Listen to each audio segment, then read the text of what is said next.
is anyone who loves another and seeks to make them happy, who gives himself by thought or word or deed in every gift that he bestows.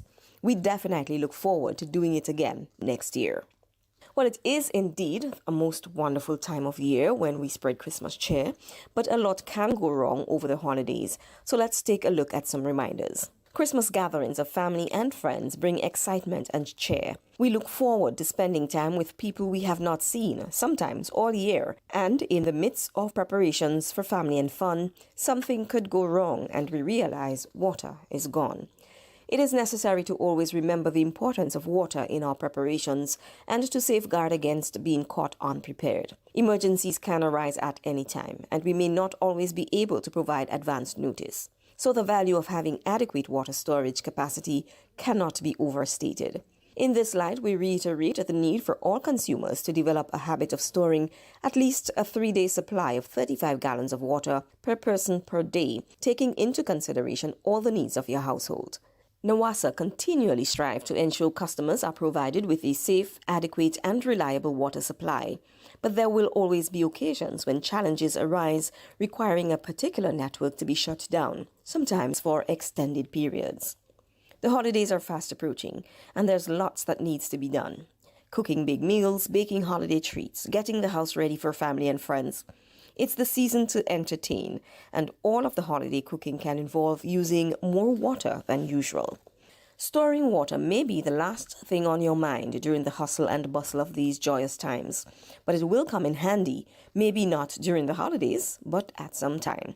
It is also important to effectively manage your supply by implementing some very simple measures. Avoid running the tap when washing those holiday pots, pans, and dishes. Instead, plug the drain, fill the sink with soapy water, then scrub and rinse. Wash fruits and vegetables in a small pan of water instead of under running water, and then reuse the water in your plants. Turn off the tap when brushing your teeth and when you're lathering up in the shower. So as we celebrate this season of joy, we urge you to remember that storage improves availability when water is not accessible, and proper management can ensure it lasts longer. Also this morning, we remind you that our offices island-wide will be closed at 12 noon today, Friday, December 24th, and again on Friday, December 31st, 2021. The authority apologizes for any inconvenience that may be caused as a result. Again, our offices island-wide close at 12 noon today, Friday, December 24th. We take the opportunity to wish you all an enjoyable and Christ-filled holiday season and a successful, productive, and focused 2022. That's our time with you today. On behalf of the entire team at NAWASA, I am Wendy Chateau, thanking you for joining us. Do enjoy the rest of your day. Water, Earth's purest, life-sustaining resource, can easily become contaminated by environmental conditions. NAWASA continues to improve the quality of its water supply through state-of-the-art water treatment systems and trained, experienced staff. NAWASA preserves our health and quality of life. NAWASA, committed to meeting customers. Ozone really gets it clean. Get with the Ozone family line of products. Ozone liquid laundry detergent, perfect for your semi or fully automatic washing machines, yet suitable for your hand wash, soft on your hands. Ozone disinfectant cleaner. It's the most powerful disinfectant and cleaner with a long-lasting fresh scent.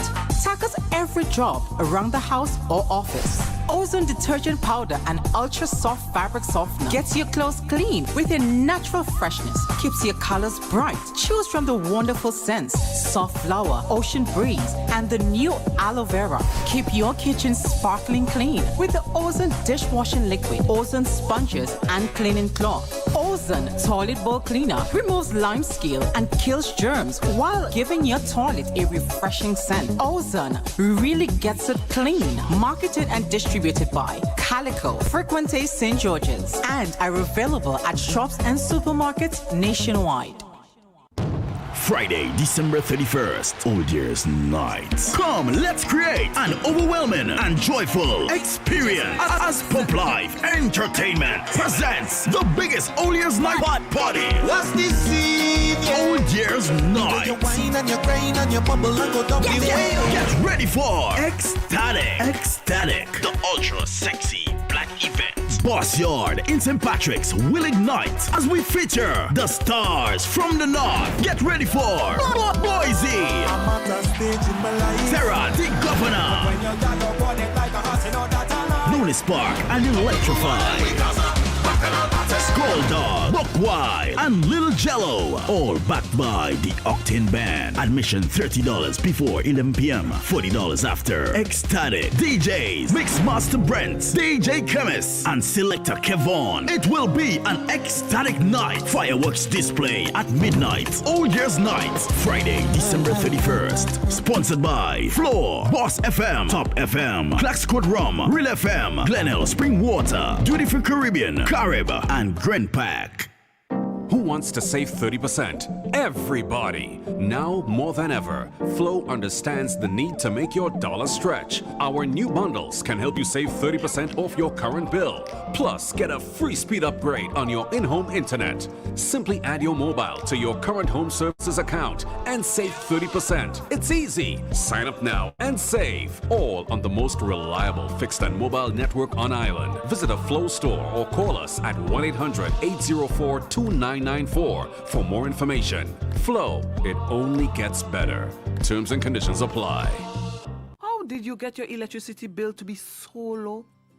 For one, we size our transformers just for what we need, and we unplug transformers, chargers, and other devices when they're not in use. We also replaced our light bulbs with LEDs. I even replaced the seal on my refrigerator door to keep the cold air in. How do you know if it is working? We pay attention to the usage history table. Over time, our average usage. Dear Grenville Cooperative Credit Union family, 2021 came with many challenges, but we were able together survive the difficulties presented. Our board, management, and staff thank you, our cherished members, for doing business with us over the past year. We take this opportunity to wish you and your family a very merry, but most of all, a safe Christmas holiday.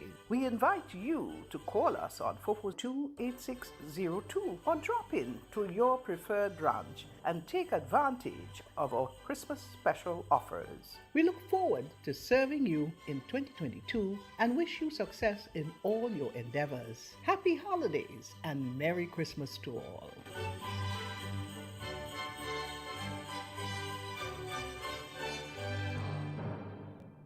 There comes a time in every household when a loved one passes on, and we all need the support and guidance of a trusted friend.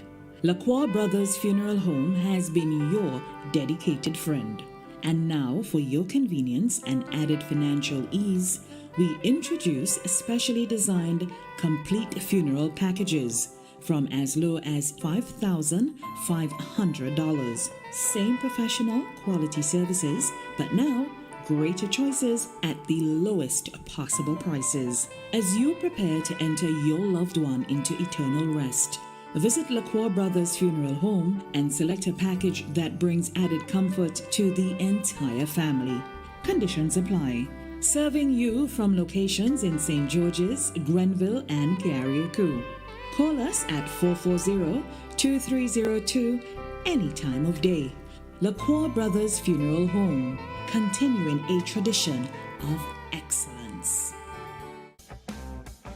M&M Hardware Limited, Hope St. Andrew and Dusty Highway St. George. Shop conveniently for all your building materials including plumbing, electrical, lumber, cement, steel, and much more. We manufacture roofing sheets available in 11 colors, aluminum windows, doors, inset screens, and hurricane shutters. Installation services are available for all our manufactured products. Our opening hours are Monday to Friday 8 a.m. to 4 p.m., Saturdays 8 a.m. to 3 p.m. M&M Hardware Limited. Come on in and experience our affordable prices, or call us 444-6757 or 440-6757 Dusty Highway. Email us at info@mahonhardware.com or mnmdusty@mahonhardware.com. M&M Hardware, foundation to roof. Let's build together. The Ministry of Health and the Government of Grenada in collaboration with the Pan American Health Organization, is asking all its citizens to help slow the spread of COVID-19 on the Tri-Island state of Grenada, Carriacou, and Petite Martinique, as we are committed to keeping our nation safe. For information that is credible and factual, check only official sources. Help stop misinformation today. Having the correct information can save lives, together with vaccination. A message from the Ministry of Health and the Pan American Health Organization. The first word when you speak about furniture is classic. Yes, at Classic Furniture, they design and make the best in local furniture. All their products are made from the finest local wood available on island. You think it, they design it and make it to your expectations. The highest standards at the best possible price, and they also provide higher purchase for you, their valued customers. Located on Ben Jones Street in Grenville, with their factory at Chantemelle in St. Patrick. That's where you need to visit when looking for products made of the finest local wood. They deliver and install items at no extra cost. Your satisfaction is their mission. The extra step is taken to ensure their customers are completely satisfied. They do doors and finished kitchens, supplies mattresses, and restores antique pieces to look like the first day they were made. Hey, give us a call on 442-4645 and 442-9726. Classic Furniture, Grenada's homegrown furniture producers. Carl, you're gonna like this one. Check it out.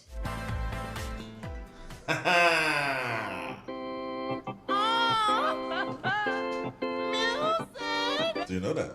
The music you hear is the music you get.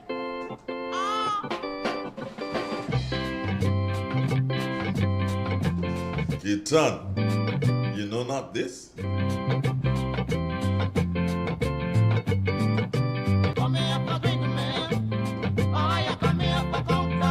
Come on.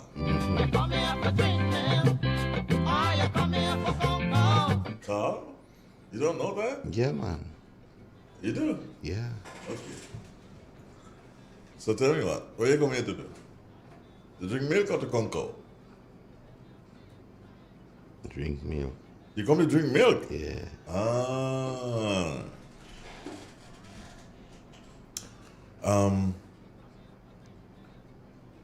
I take this opportunity to wish you, not you, Carl, speaking to the audience now, to wish you a very, very special Christmas holidays. You're going to do a lot of the things that you're going to regret doing after it's done. But that's part of it, I guess. As we move to different stages in our lives, this is what happens. So Christmas is just another stage in our life, and then you'll get to the day when you won't be celebrating Christmas anymore. Do you celebrate Christmas now? No. Why? I'm not a believer in Christmas because the point trying to push across as to the origin of Christmas, based on my information, is not what it is. I don't celebrate Nimrod birthday, to put it simple. There are a lot of Nimrod. There's Elvin Nimrod, there's Nimrod Oliver. Which Nimrod are you talking about? Nimrod in the Bible, man. In Bible times, Nimrod. So you believe that that's his birthday? That's his birthday. Because the angel appeared to Mary in the 6th month, it don't take no rocket scientist to realize when the word became flesh, he didn't born around that time. But Nimrod was born on the 25th.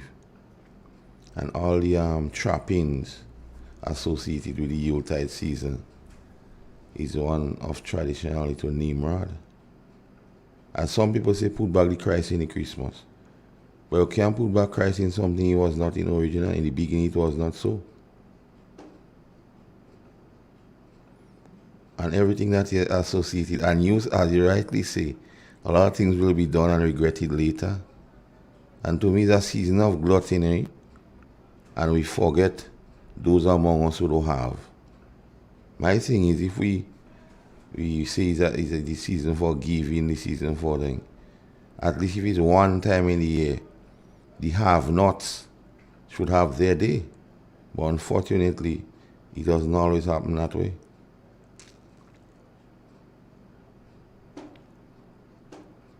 So I cannot co-sign to something like that.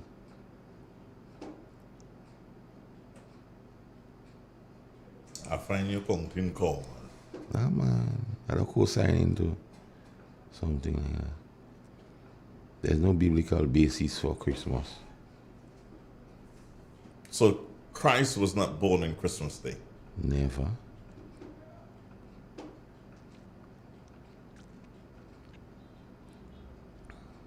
But Nimrod was born on the 25th of December. And there are facts to prove that? In the Bible, yes. You know where? Well, not on the top of my head, no. I didn't come prepared to do that, but you asked the question. Mm-hmm. You asked me why I don't believe you celebrate Christmas, and I'm just telling you why. Does the Bible speak about Christmas? No.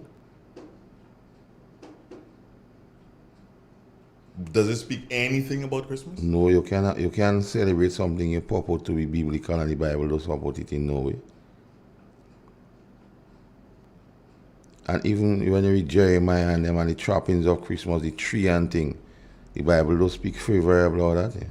And decking it with boughs of holly and thing. If you read the book does support that. Yeah? So I don't know how Christians hang on to something the book does support. But then even the word Christianity is not in the book also. You know. A Christian may be mentioned 2 or 3 times in the book, but Christianity is not a word the book co-signs to. And if we live in by the book, if what he says we will do, where he sends we will go, I can't co-sign to that. That's my view. I'm not asking people to co-sign my view, but that's my view. Because you ask why if I don't celebrate, I tell you no. Mm-hmm. So I'm telling you why. I don't just get up on mine and say I don't support in Christmas.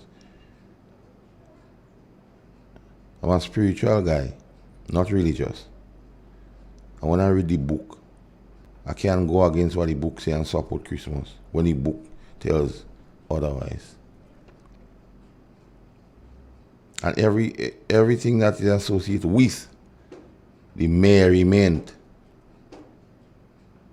the gluttony, the decking of the trees, the book fraught on that. So if the book fraught on that, I'm a believer in the book. I can be a hypocrite and support it and support the book at the same time. Because the same book says you can serve 2 masters at the same time. You will love one and hate one. So how then do pastors and priests and everybody, how they do this? Many will come in my name, but not all good. The book and all say that.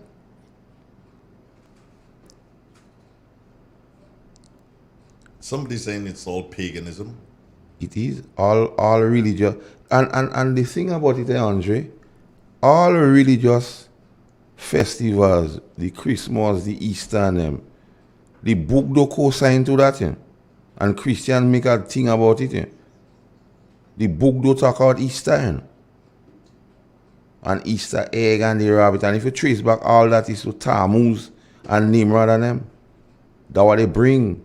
Because when Constantine decided fighting the Christian was a difficult thing for him, he said, let me just join them, but I'm bringing everything I custom doing with them, and they embrace it. Even the steeple on the church have a symbol. Eh? The penis of Tammuz. Eh? But Christians don't read in deep. They don't get in deep in the word. They don't read in the book. They just relying on what somebody come on the pulpit and say. But if you go down in the book, and the thing about it, you don't have to study theology and thing. Eh? Theology still is man-made. Eh? Just read the book. Because the author of the book say, watch, I'm not the author of confusion. Eh? So the book should not be confusion. And the book don't co-sign to none of these festivals. Eh? The eating of the pig. All these things on them. If you read the book tells you. So I'm still amazed how Christians hang on to this thing. I used to go in Montrose Adventist Church for a lot of years. And I see them men and them hang up Christmas tree in the church already. And the Bible don't support this thing no way. Not even a modicum. Not even the shortest thing Jesus wept. You don't know about Christmas. But for some reason, Christianity, which is not in the book again, Christianity embraces the thing. And even the persons who profit most out of this season, Andre, it's instructive to notice people who don't even believe in the book and the ancient days. But they make the most profit out of this season, what's supposedly supposed to be Christ's birthday, And even when the wise men meet the baby in swaddling clothing on the 25th of July, that means he didn't just come out of Mary woman. He was there a while. So to celebrate AD is making a mockery of the whole thing. When we celebrate AD, we supporting Beelzebub, the great dragon, the king of this world. He's laughing because he realized now all the ancient of days require from us is to worship him in spirit and in truth.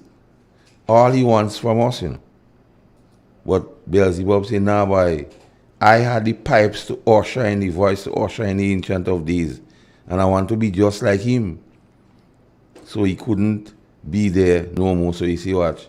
Is the praise he want. So, and remember, he's a brilliant dude. He's not ordinary, So let me give you a scenario here. If he wants to give you dog dung, you won't bring it so, You go wrap it up in chocolate and all the niceties and trappings. And when you indulge, you eat dog dung. Yes. So people, the whole Christianity fraternity, who ought to know, based on a book, that is not something they have to get involved in. They big it up and they try to justify it by saying, oh, they support anybody. But if you support anybody, dig deep in the book and realize, because the book is there for everybody to read it and understand. Here's a statement by one of your listeners here. I think it's Caroline. And she says, the birth of Christ is so significant and it's not recorded. Why? The ancient of days know why. Do you think it's a significant thing? Well, from the Christianity standpoint, they're saying that. But remember, like I always tell you during our conversation, mankind had got in such a place when the ancient of days had to redeem mankind unto himself. Mm-hmm. And there was no one worthy. If you read Daniel, they tell Daniel, close the book. You don't even worthy to open the ceiling. That was in his dreams, right? Yeah, he said, close the book. You're not worthy to open the seal. But there was none among us worthy to redeem mankind to him. So in John 1:1, he was the Word. And the Word was with him. And dwelt. And the Word became flesh and dwelt among men. So even when you hear men saying they plead the blood, blood cannot enter in the presence of the Ancient of Days, the Spirit. So when you men, even on the pulpit, saying they plead the blood can do nothing in the Spirit. That's why when he returned, he said, I'll send you another comforter, which is the Holy Spirit. So even for Trinitarians, the Father, the Son, and the Holy Ghost, the Father is the Father, the Ancient of Days, no equal, no one with him, no one beside him. And some say, he say, let us make man. But in the next verse, he say, and he make man. He say, and them, and they. He say, and he. And he didn't say, and we. He didn't say, and we make man. After he say, let us make man, he say, oh, let's do the thing. But in the next verse, he simply say, he made man. And I was telling you, so he became flesh and dwelt among men. And he's a spirit, the only Holy Spirit. One. There's no three God. And parallel God. And God Junior. So he, the only wise one, knew what man would do because he give man choice in the garden. And you see, he doesn't just do things by mistake, you know. And who believe in the Big Bang Theory and sudden millionaires thing happen? In Genesis 1, he set all the thing and he make the thing. You know. He make everything for.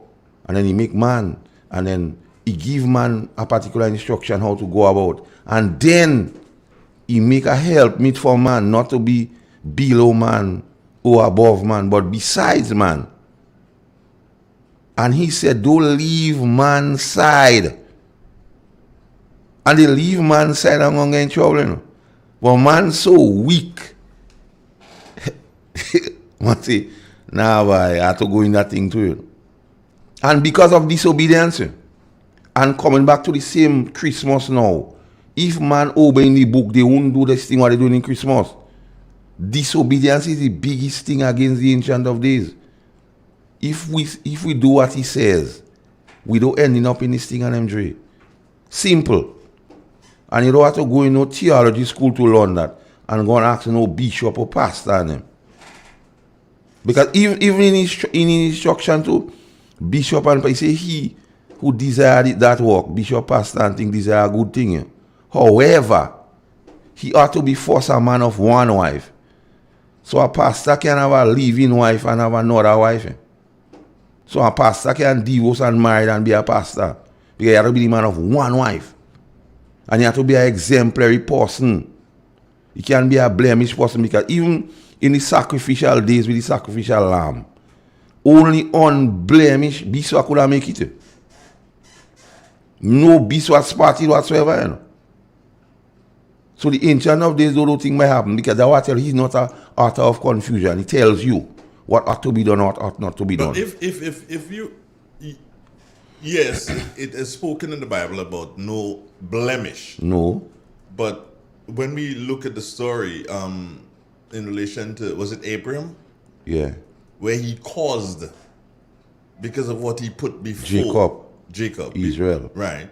He caused. He put a stick in the water so when they drink, they get blemish. Right. So because he had to get the potion and he feel he find at the time didn't rubbing him the right way. So he find a way to rub to get the fair share. So he robbed again. Well, he's a trickster. If you read the story of Jacob in the Bible, he's a trickster. You know? He tricked the birthright with the help of his mother from his brother. You know? However, the same book tells you when the bunny come out holding a heel. And if you believe in the book, you have to understand what goes on because the bloodline. Because since then, the Ancient of Days had this plan to redeem the world unto himself. Yeah? That's why when he became flesh, he came from the bloodline of David and them. Yeah? He came from Jacob and them. So the Ancient of Days is not a man of accident. Yeah? He's the best planner there is, you know, the Ancient of Days. Why do you say Jacob? Expound on this, Jacob being a trickster. Well, first of all, Jacob tricked his brother out of the birthright. He gonna give the father food and the father bestow the blessing. And in them days, when you get the blessing, you can't revoke it. Can't come out. But and then again, the brother let food. The same thing like Christmas, gluttony, a lot of food. He let his hunger make him lose the birthright. Because he says, when the man says, well, sell me the birthright, I'll feed you. He says, okay. Because I didn't speak from his head, he speak from hunger. So he eat the food. And he mind don't really mean to give him the birthright, but he just try to appease him by saying, I want the food, so give me. So he trick him there. Then he trick Laban, his uncle, to get all the animals. And Laban try to trick with him with Leah and them. Yeah. Leah say, well, you'll get the wife, but Leah say, no, this one can go unmarried and next one married. You understand? So 7 and 7. And even when he travels to Laban, he fight with the Ancient of Days, and the Ancient of Days give him this thing in his hip. Yeah. So he had this kind of work. So the Ancient of Days is not a man of accident. The best planner there is. And if you believe in the Ancient of Days, it's the best thing. And the book supports everything about the Ancient of Days. But we, in our carnal thinking, we try to justify things. And even the Ancient of Days say, and when I see that people just and they don't understand, He say he suffer a woman not to teach, not to lead. Because in the beginning, man had to lead, but man leading and a woman submitting to man is not about a man taking advantage of a woman energy. Man had to love his wife as how Christ loved the church.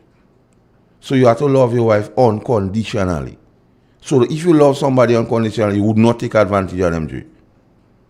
But woman have to understand the place is, because when instruction was given to the way of living, the woman was never in that conversation. It was between the Ancient of Days and Adam in Genesis 2. And after God created everything and the garden and so on, and he gave him dominion, he tell him much, be fruitful and multiply. So even sex is not for pleasure, you know. Sex is for procreation.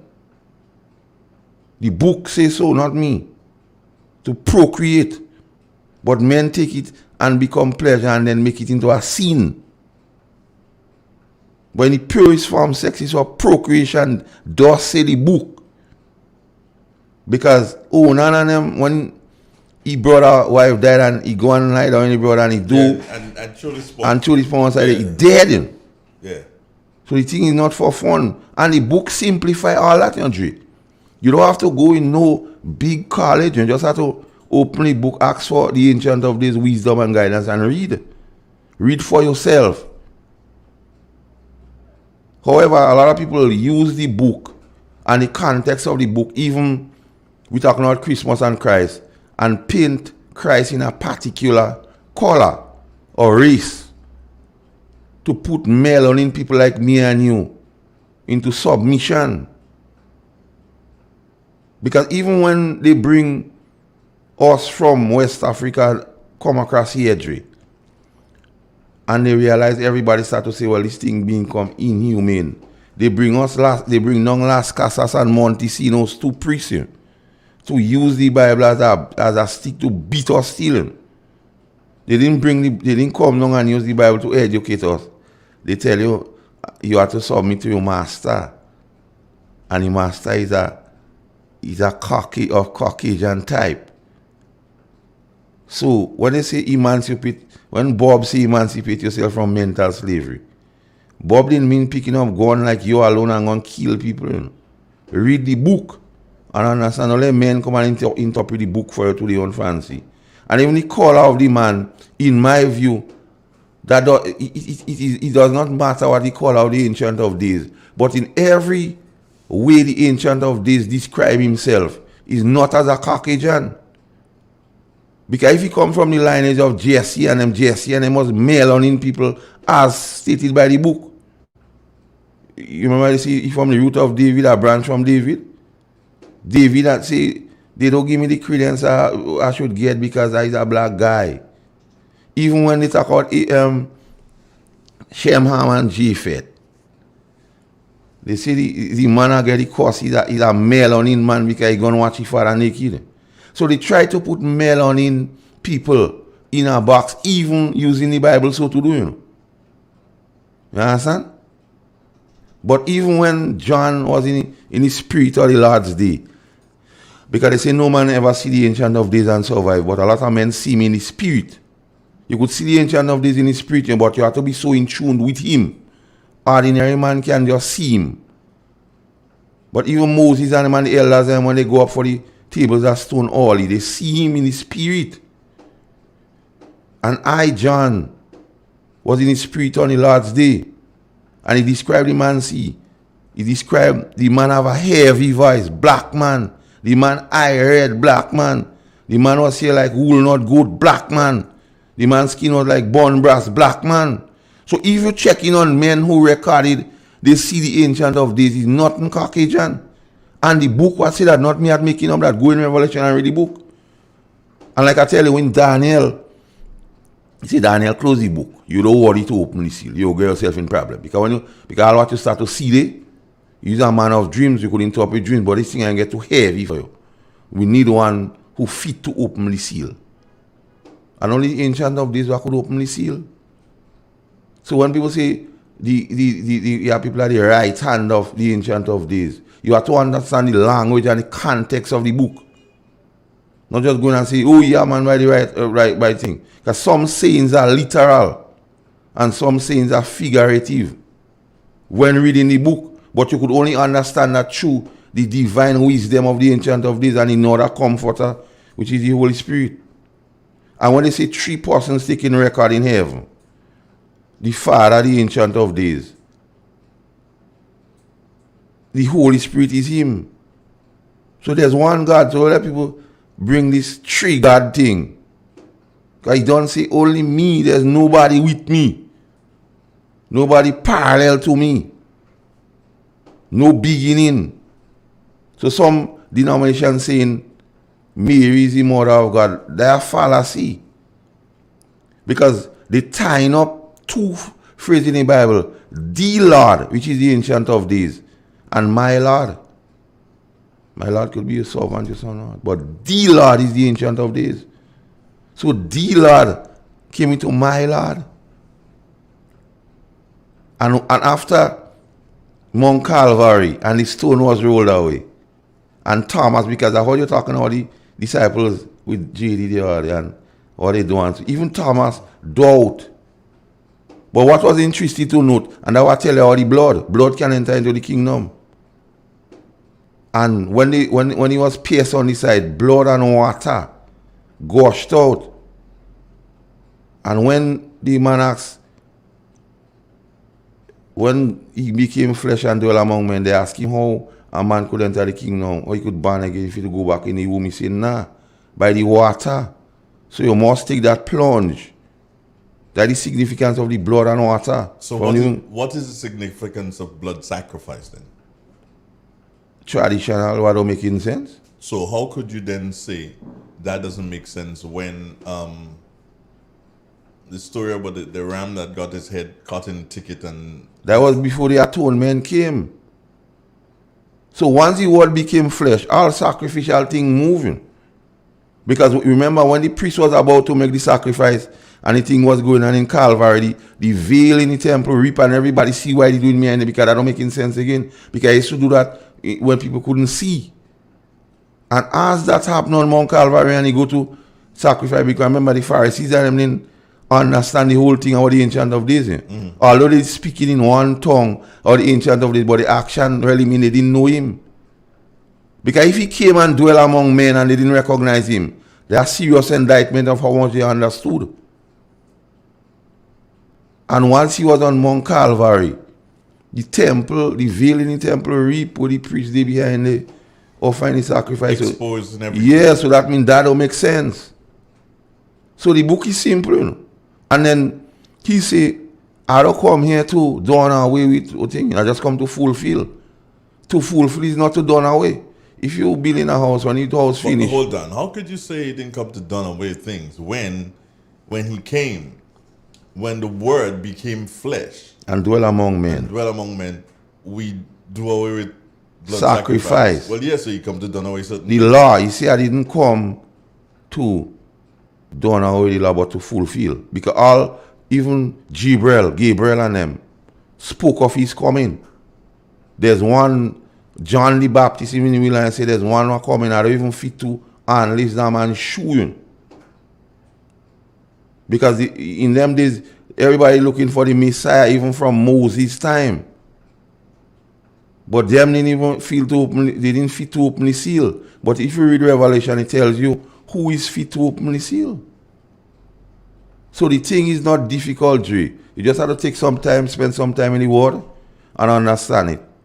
And this whole thing about this prosperity, gangsters, and them plant a seed, and you'll get blessing. They're robbing the people. But they're still using the Bible conveniently and say, yea, we have robbed God. And somebody answering it back and saying tithes and offering. And they tell you, boy, you have to plant a seed, you have to give. But tithes and offering is obedience to the Ancient of Days. It's not about money.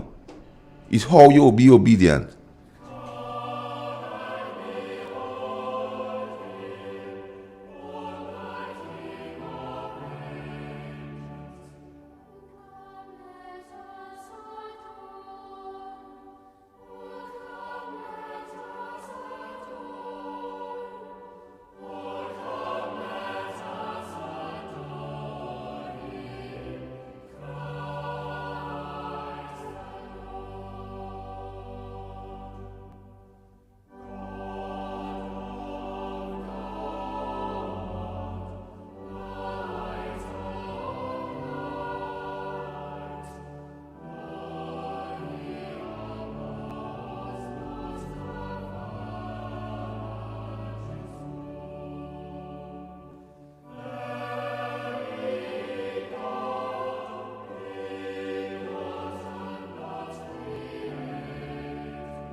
It is real. It's 91.9, 91.5, www.PatsyAbraham says, Master Carl, you're on point. A lot of people, said. Anyway, you went deep, man. But I could go deeper. No. I ain't really. Hold on. You think you're bright? I ain't walking here tonight. Take it light. No. I ain't walking here tonight. But I'm happy that you're able to give your 2 pence, and that's what's important. And you have a program coming. Let me let folks know that. Is that Carl has a program coming that he'll be hosting. Yeah, whenever I have gotten not beyond this, but this has gotten beyond me, and new voices need to be developed in Grenada. And I'm looking for a female voice. I'm really looking for a female voice that I can really develop, to be a presenter.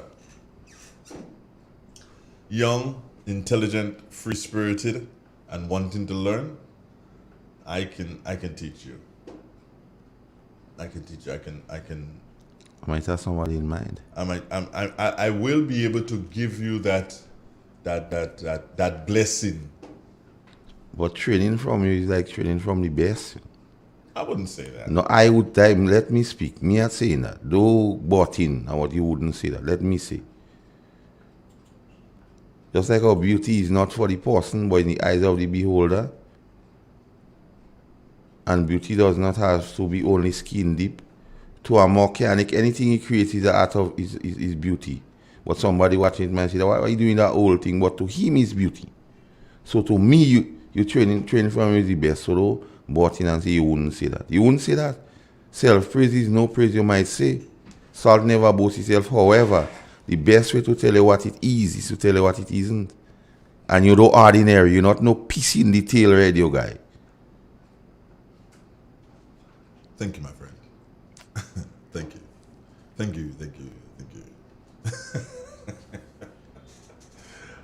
My arm is paining me really bad. Remember I showed you something on my arm? No. It looks like a what? A water, a boil or something. I don't know. But I recognize that I have a serious pain threshold, Carl. Mm-hmm. Yeah. You could be a lot of pain. Well, I did. I was advised to take medication for the pain. I'm like, no, I'm not taking any medication. Let me just go through this, There are times I wanted to walk or run, whatever. Anyway, that is besides the point. Eurylis. Is that Eurylis? Yeah, Eurylis. Good morning to you. Eurylis used to be a police officer, Carl. I don't think you would have known her. I think she attained the What era? In the... I don't know now. Let Eurylis. She'll tell me what era. What years were you in the force, Eurylis? Help me.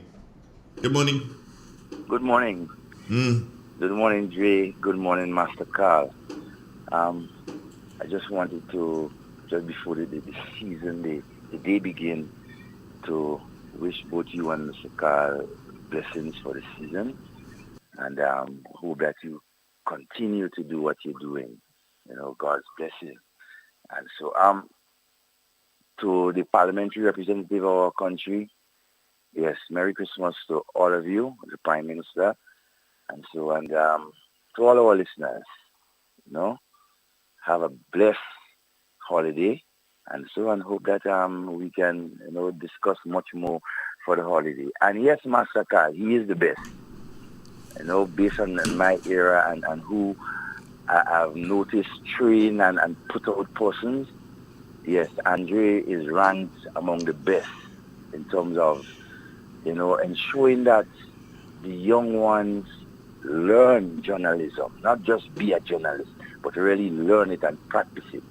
So yes, Andre, kudos to you, and hope that you continue to do all what you're doing, right, to help the younger journalists and to put out much more, because I know you have the capabilities. Have a good morning, gentlemen. You too, Devon. Take care. Thank you. Care. All right. 20 minutes after 8 o'clock. That's our time.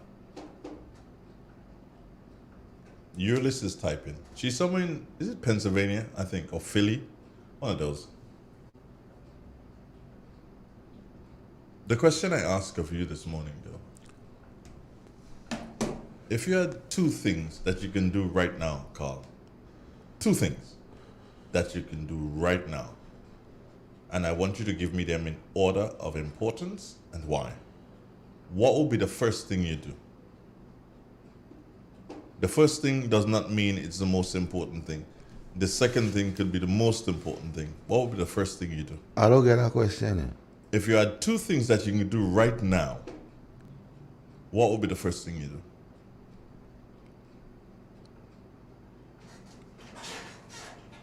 Because I'm a biblical guy, and I base my existence on Micah 6:8.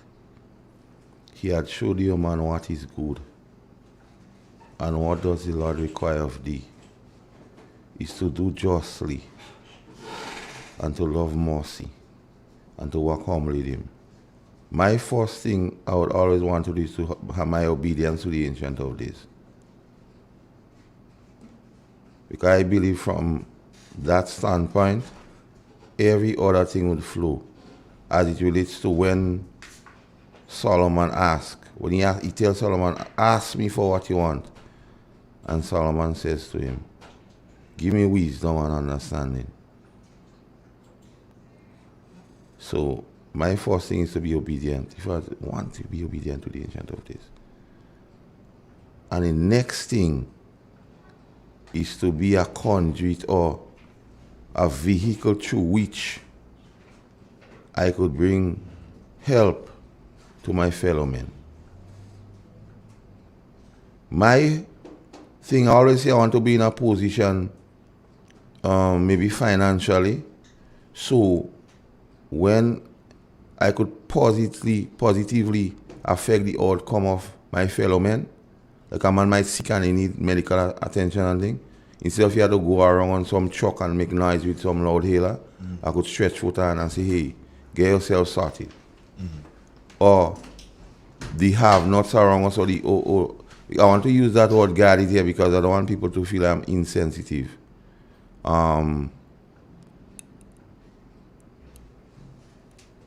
The less fortunate, or because yesterday I was in a conversation with somebody and he liked the word poor and vulnerable.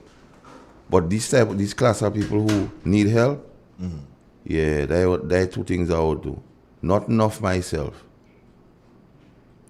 Because the Ancient of Days is taking care of me to that point already. If I was to give you $100 now, what would you do with it? I would find somebody who need it more than me. Or persons who I could break it up and give them. It's better to give than to receive. And seeing that the Ancient of Days has bring me thus far without no major ailment, sickness and so on, is blessings enough. And I don't only look at blessings as something tangible I could touch. But if I could bless somebody in a tangible way that would affect their life in a positive way, I'll do it in a heartbeat. And not doing it to say tomorrow I'll do that for that person. Honestly, I wish if I do something for people that forget it. Yeah. Because I don't want that make me judge them in any way because I did do that for them. I just want to do it genuine. You give me $100, I would find maybe 5 persons who need 20 and give it to them. And tell them, don't thank me, thank the Ancient of Days. You only use me as the vehicle. You watching me? You don't believe? I believe you. I know you enough to believe you. And I'm gonna say something to you, and you I don't know if you'd watch me, but you'll be like, there's a guy that I know who's just like you. Andre Donald? No. No. I'm not going to put myself in your shoes and that gentleman's shoes. But he's very much like you. There's a gentleman I know like that. And let me tell you, before you go, so I don't want it to be song like thing. I don't know if we're talking about the same person. That gentleman, I heard so much things about him before I actually met him. And wasn't kind things. And the first time I meet the Prime Minister of Grenada, Carriacou and Pity Matnick, was the Welfare Association went to have some discussion on salary and other issues. Mm-hmm. I met him fleetingly when Fitri be the commissioners we then was may his soul be blessed. Because he's with the elders now. And he brought me in this thing after Ivan. So first time I met with the present Prime Minister, face to face. All of that thing is hearsay.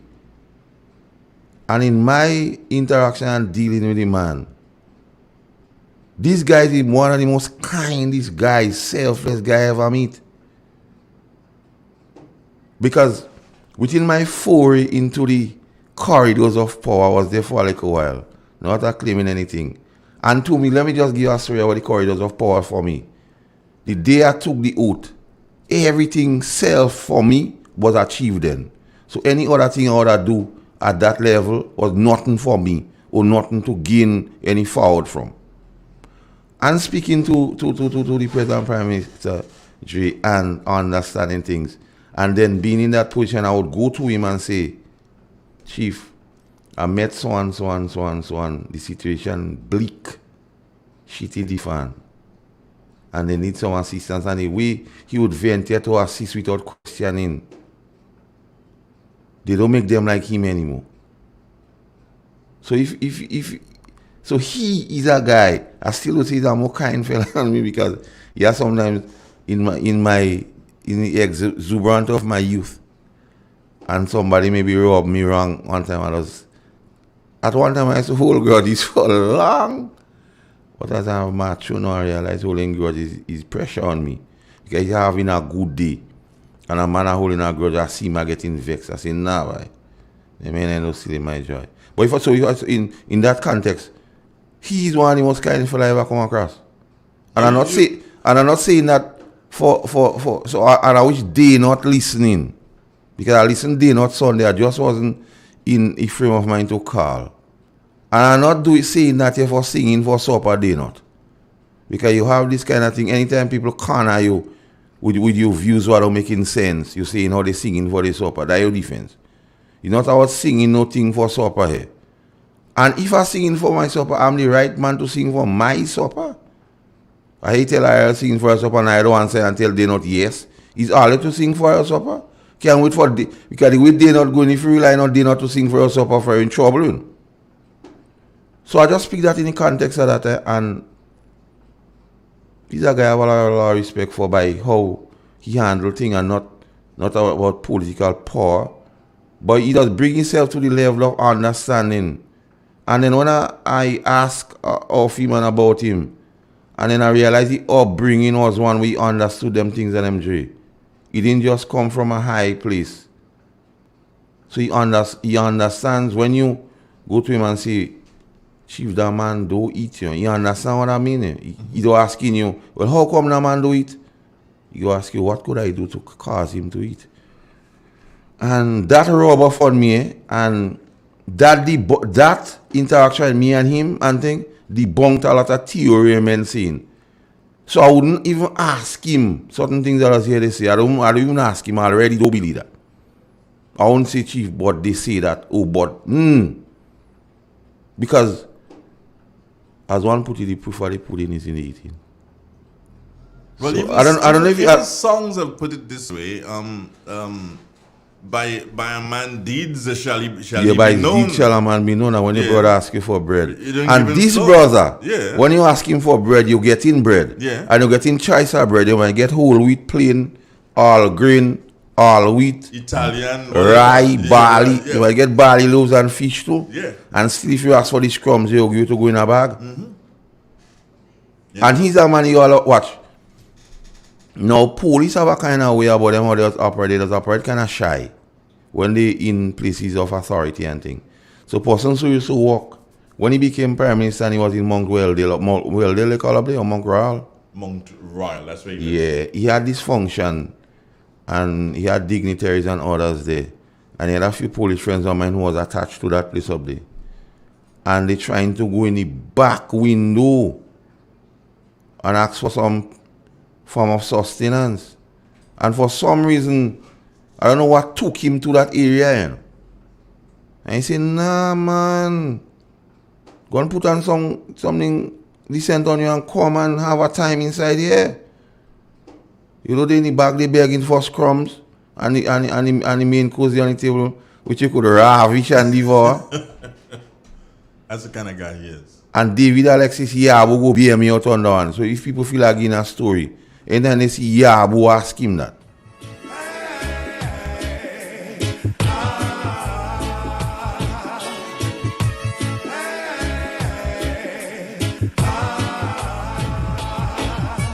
Sitting in your church on Sunday, thinking who you're gonna screw Monday, who you're gonna thief, who you're gonna rob. Take it as me till you say you can't fool God. No, every day you ball out, Jaja. Call yourself a dreadlocks Rasta. Terrorize the people on your lane, cause I saw you get wicked when you lick the code. By his deeds shall a man bend down. Man, I ask you for a piece of bread, you give him stone. By his deeds shall a man bend down. By his deeds he's known. And Carl, it's the same place I was going. And I kind of vexed you that you stole my thunder. And that is why I said to you, Keaton. The truth need no legal advice. Not only that. I can't put myself in you guys' shoes. Okay. Because I know I give. You've been around me quite a lot. And you know selfless. I'm selfless. I'll give my last dollar. Do you understand? However, I still, just like John the Baptist said, I am not worthy to loosen the bottle of that man's sandals. Nah. Do you understand? And that is what Grenadians need to know. Grenadians need to understand the man. When the man started, Grenadians embraced him because they saw him bringing water, electricity, roads. They saw this coming when this man started. And then they saw many other things happening as that man rose. In modern times, what Grenadians have allowed happen is that they have allowed other Grenadians, not in the majority, to cloud the thoughts of them, the majority. And those who in the minority, ask them one simple question. What is your claim to fame as it relates to Grenada? I'm not even going to ask them that. I'm going to ask them this question, Carl. Because over 60% of those in the minority would have been ones that benefited from his generosity before they got to their present location, quote unquote. Yes. But now that they've gotten there, it's like they figure that they've eaten of the tree of life. And they figure that, oh, I see things differently now. Yeah, so there's certain eaves that are there. Yeah. Because that's what the serpents say, eat. They will see you things will know different. he hiding anything from you. He hiding things from you. So they've eaten and they figure that, oh, I see things differently now. And then they're seeking to block the information. They're seeking to cloud the atmosphere in relation to what that man continues to do. But Willie Lynch warned us, Dre. Willie Lynch said he go take 400 years of constantly trying to get over the hurdle to get over it, and we don't start that 400 years yet, Because these divide and rule things we believe in. We believe in divide and rule. And once we not the dominant person, even if we ability allows us to be so, we just want to call in shots when it is not there to call. And we're not team players. So we rather if we do captain inside, not to play like, you know, when you're small tree and somebody come and play cricket and they have a ball or the bat and they don't get in the advantage, just take it and move. The game mash up. Or they just pick up all the marble and go. So that's the kind of thing they want to bring here. Divide and rule. And not even, and what they using, the method using to divide and rule is so out of sync, Dre, that anybody thinking just rationally would realize the mischief in the thing. And the hatred for that particular gentleman is bringing them to areas you wouldn't, when you listen, you say, nah, them man them really good, eh, boy. But the people of Grenada has felt, and even in this Yuletide season, they look around, see what is going on. And you know the thing that behooves me, Andre, and I must speak about it. As some people say, it would be remiss of me not to mention the benefactors. They can tell you all around the benefactors of the Yuletide. It's persons who don't even believe in it. The benefactors of this initiative, this stimulus by this present Prime Minister, big business, they just cash in. And yet still, when you ask them what has they done lately for this country, like Janet Jackson, what has you done for me lately? They cannot speak. But they're advising people to try to break it up. Somebody says, Carl, your heart is in the right place. But duh, you expect your heart to be in your hand then? That person is going to kill me for replying like that. But there was a time I used to walk with my hat on my sleeve. Yeah, and then my mother sat me down one day and she said, let me tell you something. Everybody has a purpose in life. And maybe your purpose in life is to help people. So don't help nobody thinking how they go help you back. Just do it.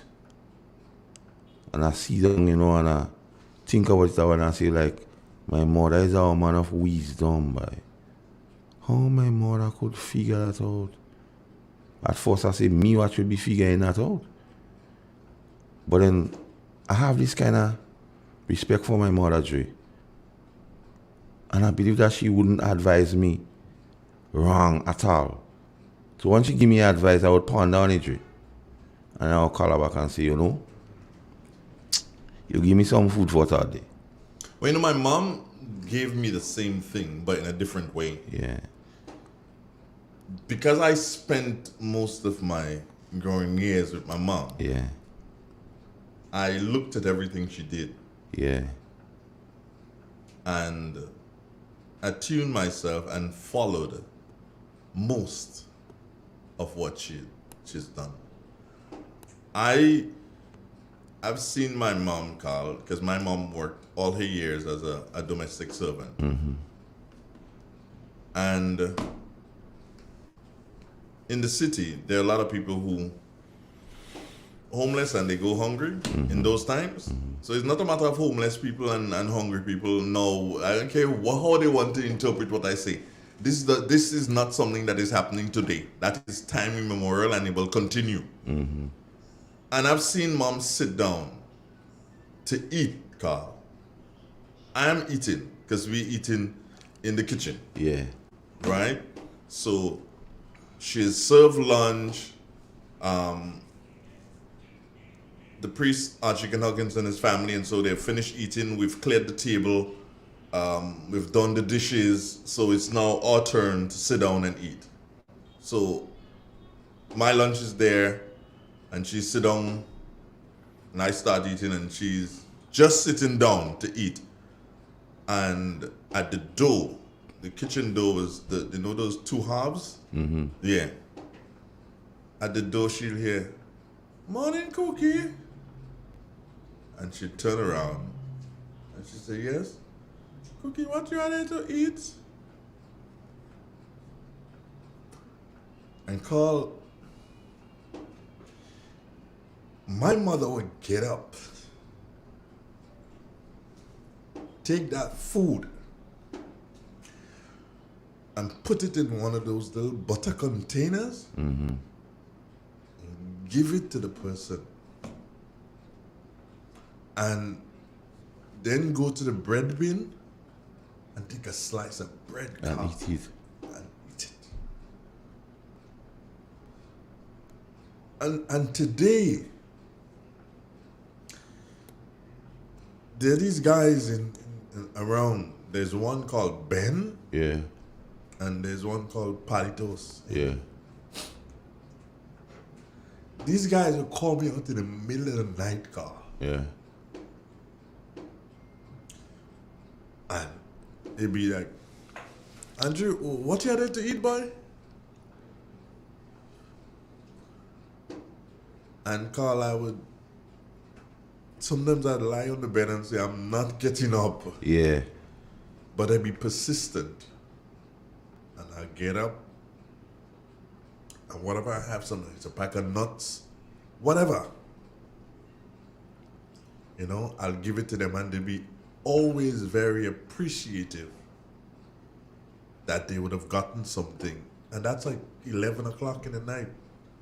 You know, one night Palitos asked me for a $5. So I said, what you go buy that $5? No, Palitos. He said, Mr. Andre, I'm going to wait until in the morning and buy something. And that time I gave him the $5 because I didn't have anything. Yeah. Now, I'm a grandmother's boy because in my growing up years, I was fortunate to be around my both grandmother on my father's side and on my mother's side. My grandmother on my father's side says to me one time, you have to learn to cook, wash and iron. And I used to cry. And she tell me, you're crying now, but you go thank me when you get big. So as she recognized I could have cooked, she stopped cook. Massacre had to cook, but I want to play. Yeah. And then my dupes, my grandmother, my Lewis Paul. I love that woman so much. They say she spoiled me. I think I grew up with her, so everybody, even around me, so believe that my mother. You know? And she never cooked Dre. And do cook a little extra, saying somebody go past it. I just wonder why she doing that every time. Eh? Somebody go past. So I kind of grow up with that kind of way about me. And even she one time tell me, well, you go give away your underpants and stay without. But I always feel when you help people, it's something good. But I had a life-touching situation. Eh? There's a particular gentleman who used to always come and ask me for $2. But a time I went up the road and he disrespect me to a certain level, so I tell myself I'm not giving him nothing again. And the man came by me a Sunday evening. He didn't lie for me. He says to me, I want a little money to come play card. So I telling him, when I come out the road, you disrespect me. He walk away. And the events after that, he went and tried to break a man's shop, and he and the man fight, the man dead. And that's something I always stay with me. So sometimes, even if times on my worst time and I feel I don't want to give, but as all time say, I wonder if I really give that man that money that Sunday with that man that living still, by. That does visit me. And it took me a lot of years before I kind of found a little thing with it and say maybe that's the will of the Ancient of Days. You know, the thing is, Carl, is that you've given, you decided, okay, fine, I'm not going to give there. And you took that sort of decision. Yeah. And that's the difference. And probably that's what I was looking for, the difference between yourself and Dr. Mitchell. Yeah. He would never stop giving. He'd give. Knowing him, he would never stop giving.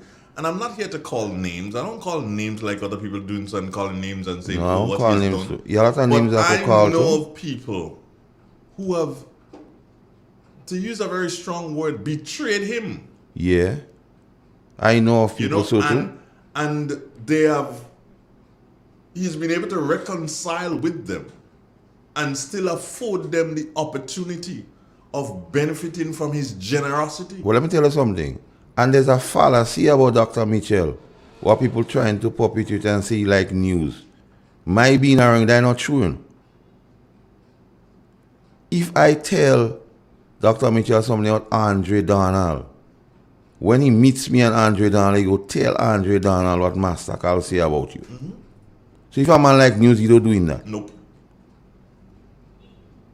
And all this interaction, I recognize the character of the man, Dre, that he gave me something to give somebody and I tell him, watch, that person no singing on the same hymn sheet with us here. And he tell me, listen to me, Keaton. These men have children who depending on that to make it. And I watch him and I shake my hand and say, if so much people knife in and he being good to them, me mortal like me, I could go through that too. So I took from that day I took a leaf from my book and I realized, let them see. And I comfort myself in this hymn, it is well with my soul. Once the thing good between me and the Ancient of Days, Dre, I worry not. Once I go to the Ancient of Days, honestly, and throw myself prostrate at his feet. Not prostrate, prostrate at his feet, you know. That means I fall on my face at his feet. And one has, and you see, not enough times people testify as to their dealings with the present Prime Minister Dre. A lot of times people allow people to run them out and they're in a position to say, no, not so. Yeah. And they don't say nothing and they know. No, I'm not saying you have to do like me, go on the radio and say that, however.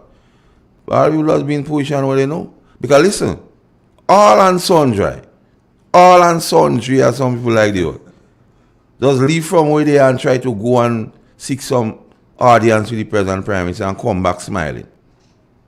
A man tell me go by my time and he never thought he'd get help, but he just go because. And the man come back, the man tell me, Master Calvary, that's the best thing you tell me to go and check that man. No, I'm not saying that now. Well, I'm speaking that to speak of the man and the character and the content of the man. Because too often people try to say things what is not fact. And in dealings to do with him, and there are times persons would come and ask me, but why do you think if I go ahead a man by? And I say, listen to me. That one the best man you could go and talk with. You might not come out with nothing tangible, but maybe advice or directives then would help you. And when persons return to me, they say, why, you know, a lot of hear what a man by a 1-9, that's not true, because look at how the man deal and look how the man tell me how to go about how to get that done. And the man, you know what I like about Dr. Mitchell, Jay? If he tell you call you back Wednesday, he call you back Wednesday.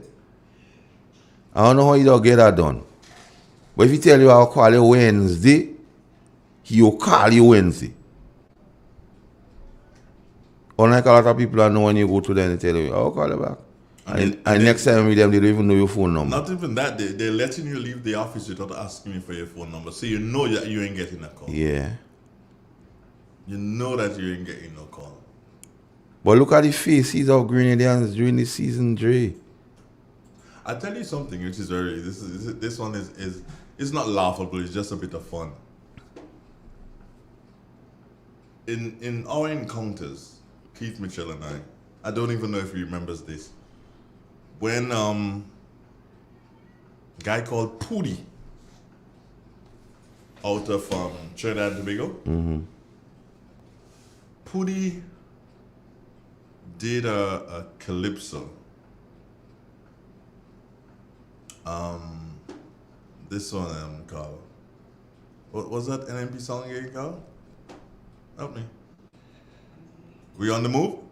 Yeah. You know that song? Yep. That song. Pootie did that song. And Dr. Mitchell heard that song. I played that song because Pootie's sister, Margaret what? Forgot her name, but she's in Trinidad, and we are always in touch. Never met her, but she's listening in Trinidad and would call me at certain times. And Kaiten, she sent the song for me. So I was playing it one afternoon, and Dr. Mitchell apparently heard the song. And he requested the song. So I said, okay, fine, no problem. That could happen. That's no sweat. And then Jones, as in Jonty, turned up, Carl. And this is a great. He said, I want to see your expression when you hear this one, Carl. Jones said to me, here's the cassette. So I put the song on and I give him back the cassette. And Jones said to me, no. The man asked that the song go on the whole cassette. So, replay. Right? There's a 90 minutes cassette. Yeah. 45 minutes per side. Yeah. Now here's the joke. Paul Christopher, who is now, what's his rank? Superintendent. He was Eastern Division, in charge of Grenville. Yeah. He was Eastern Division. He was in charge of Eastern Division, yeah. He was driving the Prime Minister at that time. And Straits met me one time and say, me and you can go take a real knock. And I like, what going on, Straits? He say, man, that song go kill a man. I say, what happened?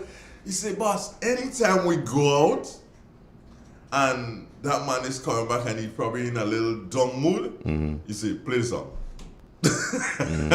And that song will go on and on and on, and we on the move, and ain't nobody can stop us now. Yes.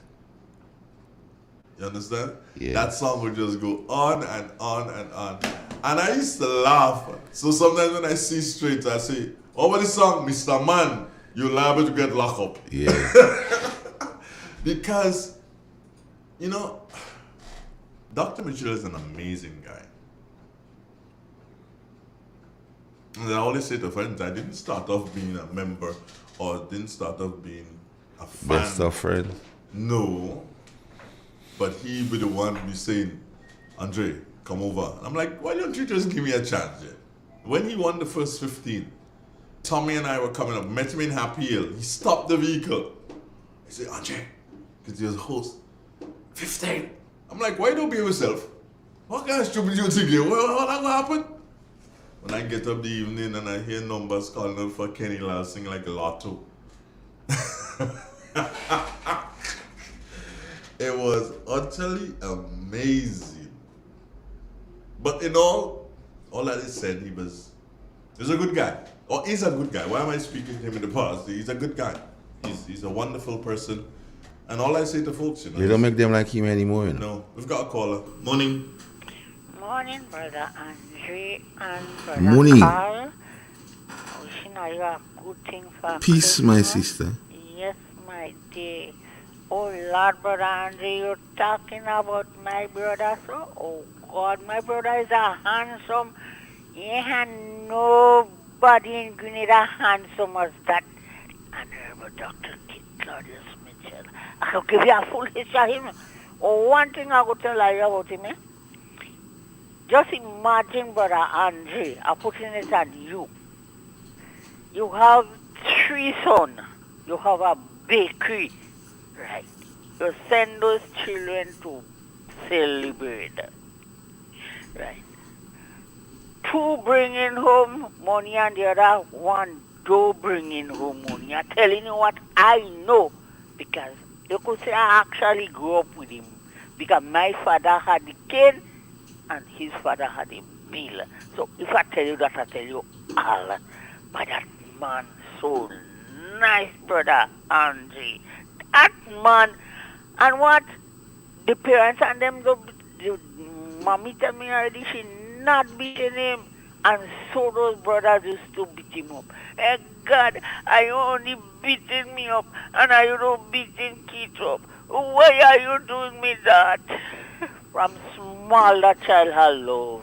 especially if you see an old person giving them all the bread. Well, don't talk about with that child again. My God, he giving the child all the bread. That is so. I'm telling you, if to say me and kid they in one parish as Boeing. Me and Boeing they in one parish, but I they in Wester Hall and he they in Happy Hill. So I know about him. Oh God, that man so nice. And I'm giving you a next history. Last one. He had a time now, Uncle Gary had meeting. Okay. Uncle Gary tell us he go bring somebody to rule Grenada after he. Somebody say, Lord, he look as if he go call the ambulance for Uncle. Papa, you watch, we wait. We gone out in the veranda because I know he go come with the person. When he come, Uncle Gary say, it's not here having the meeting. You all get inside for me, please. What you all doing here is not there the meeting keeping. Papa, I set myself inside and I stand up by the window. When I see that car come and the car blow, Uncle Gary go out. Oh my God! Heaven come down, boy. All right. And he dress him also just as he. Thanks. When he coming, when he meeting done, hey no brother Andre. Hey Uncle Kit, Uncle Gary, no. Who far he stay on his side, and who far Kid go and see. I said, bye-bye, Uncle. Hey, what Uncle say no. And no Teresa get a nice green lime. She forget the right one. But I love the two limes. So, brother Andre, keep a good program going. And you all have a wonderful and a blessed day tomorrow. Eh? Thank you very much. Take and care. Don't eat too much of ham. All right. Okay, sweetheart, love. Right. Bye-bye. Bye-bye. Nobody could stop us now. We on the move and ain't nobody could stop us now. We on the move and ain't nobody could stop us now. Dandea. Sing, sing, sing. Dandea. Sing, sing, sing. Dandea. Dandea. Everybody needs a body. This we know. You need me and I need you. The feeling we show. Although always a stick good. Getting in our way. The one we can move on. The one we see our way. But show them. Show them. Show them. Show them. I said we on the move. Ain't nobody could stop us now. They can't stop us. Ain't nobody could stop us now. No way. We on the move and ain't nobody could stop us now. Hey, hey. We on the move and ain't nobody could stop us now. Well, everybody sing. Dandea. Sing, sing. Dandea. Dandea. Dandea. Hey.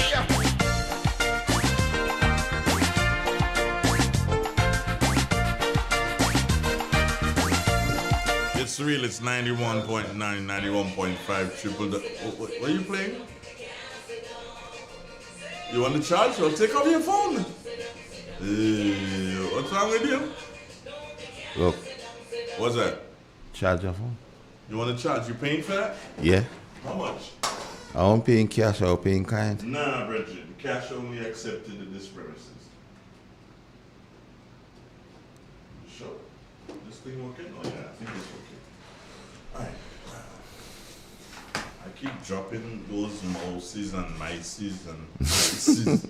More CCs? and mouses. I keep dropping them. And then they spoil it and I have to find another way to do this wire. And the thing about it, the present Prime Minister has present surgery, charisma, the ability to influence people in the right way. So if the conventional list of leadership, what people attribute to leadership, a lot abides in him. You know that? Say that again, Carl. I'm just sending a message to somebody. I say, if you go to the conventional list, what the makeup of things attributed to leaders or leadership, a lot abides in Dr. Kit Mitchell. Kindness, empathy, influence, charisma, presence. Brilliance. Yeah. He's a stroke of brilliance. And since I keep telling you, they don't make them like him anymore, so that encapsulates the whole thing. You know? They don't make them like him anymore. In terms of brilliance, you have to equate his brilliance so as to somebody like Viv Richard on his heyday. In his element. In his element. All shots are brilliant. Yes. But I would still liken more to my champion Brian Charles. Yeah, I know. I left that one for you. I left that open, but I'd still go further than that and say maybe, I've not seen much. I just saw some highlights on television. Maybe Don Bradman. Well, Ian Botham put it in his proper context. He said he haven't seen Sir Dan Bradman, but I didn't see him too. You see, but if Sir Dan is better than Lara, he said Dan had to be near God. Now, where I like him to the brilliance of Brian Lara now, we've seen him be Prime Minister in 15 three times. And we've seen him be Prime Minister 8-7. Now, my comparison to Brian Lara is simply this. Brian Lara could drive you through the covers with the same delivery of the back foot. And the same delivery could drive you of the front foot. So for the same delivery, he have different strokes he could play. Like to Dr. Mitchell, he able to find his way 15, and to me 15 might be difficult to govern because you have to, the excess, you can't go to the excess, you have to be mindful. And then 8-7, when if a man, if you vex a man, and the man decide to try to play in again, and he said to take my marble, he could be in trouble. Mm-hmm. And for him to guide this thing through, it calls on his brilliance. So when we speak about brilliance, it's not just about academically, but in actuality. And if he could conjure the thing and lead the thing 15 three times unprecedented, so you go say, oh no, he have everything, he could rule in good time, man, on flat wicket. So he's not only a flat wicket bully, even when the wicket sporting like 8-7, he able to govern the thing. You know? So that speaks to his brilliance and his ability as a leader. And sometimes we get the 15 and it does make us forget that part. And even when in opposition, the level of contribution he makes, like to parliament and so forth, is unmatched. Objectivity in terms of the budget and so on. And then they'll say, oh, you go talk about the numbers, but if numbers is strong suit, you have to talk about it. And if you make mistake, you should point out. So when I speak of his brilliance, it's not necessarily just only you have a doctorate and so forth, but in leading this country in a luxury time of 15 and tightness like a couple bombs since 8-7. Good morning. Good morning again. In the last 50 years, guys, I personally have experienced 8 prime ministers in Grenada, right? And out of that 8 prime ministers, 3 prime ministers stand out for me, right? First it was Sir Eric Gairy, okay? Second, it was Morris Bishop. And thirdly, it was Kit Mitchell. Now, what stands out for me with those 3 prime ministers is the love for people. The love that they had for the people of this country, and not just, just saying it just so, but the persons who is mostly affected, right, in life. These 3 prime ministers stand out. But in all 3 of them, Dr. Mitchell has being, I mean, extreme in terms of his excellence governing this country, and as a prime minister who never folded. After after a couple of terms, he went into opposition, but never gave up. Came back and fought for the Grenadian people again and won. He stood out, in my view, right, overall, because of his love for people, the poor, right, the average person, the persons who are not fortunate like a lot of others. Yes, he will deal with everybody, but he has concentrated on developing our young people, right, the persons who do not have as much as others, right. That was one of the most important things that he did. Over thousands of our students over the last how many years can get an opportunity to further their education, right, abroad and here, and it's still going on. That is a testimony of someone, in my view, who has fought and continue to fight for the Grenadian people. And I really, I have to say that because with all the talk going on about prime ministers this and whatever, look at the results, the practical results of that individual who has stand out, who sacrificed, over 40 years of his life in public service to the people. No other person, in my view, right, has stand out and served Grenada like he did. Have a good morning. Take care of yourself, sir. One love. Good.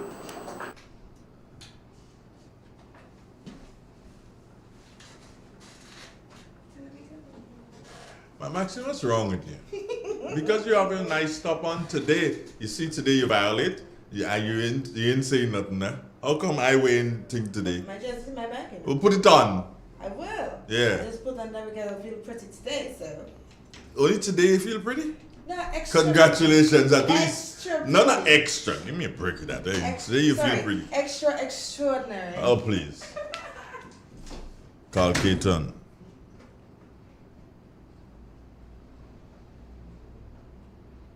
There's a song. I only remember a line in it. Giving you the best of my life. I don't even remember who sang the song, but it's American music. Let me see if I can find Giving You the Best of My Life. Excuse me a moment. Giving? How do you spell giving? Giving?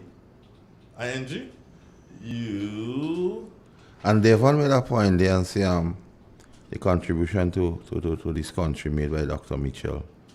Do you remember in 47-19 when the situation was as it was then? Even then, in opposition, the Prime Minister led what they call a caravan of hope, you know? And he gave people then. Go on. He gave people then hope that a new next election cycle help was on the way. You know? So even in opposition, he provided that hope because people knew, okay, we're just waiting on the time to come and to go in the polling booth and vent. And when they went in 13, we knew what happened. And the testament to him is guiding Grenada through those issues. Remember Ivan? Remember Emily? Remember the situation of the economy in 47-19? COVID? Brilliance. So if a man could guide a country through all these things, between me and you, you have to be a hero. And I found the song. It was Anita Baker, Giving You the Best That I've Got. That girl could sing it. Yeah, man.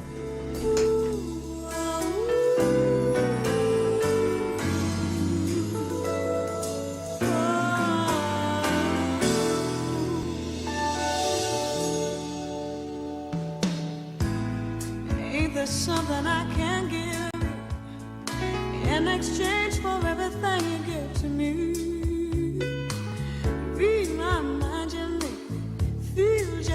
mind when I think my peace of mind is out of reach. The scales are sometimes unbalanced, and you bear the weight of all that has to be. I hope you see that you can lean on me, and together we can calm the stormy seas. When love's so strong and so unselfishly, and I tell you now that I made a vow, I'm giving you the best that I've got, baby.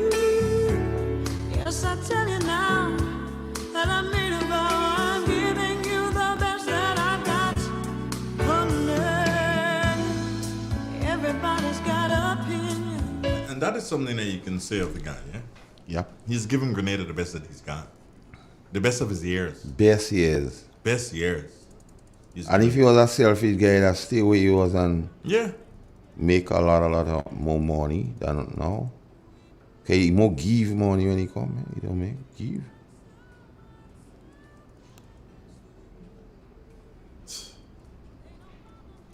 Words.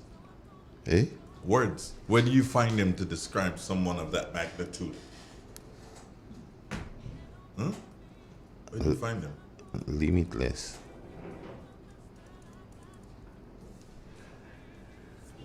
And now he has been, or he's in the autumn of his political career.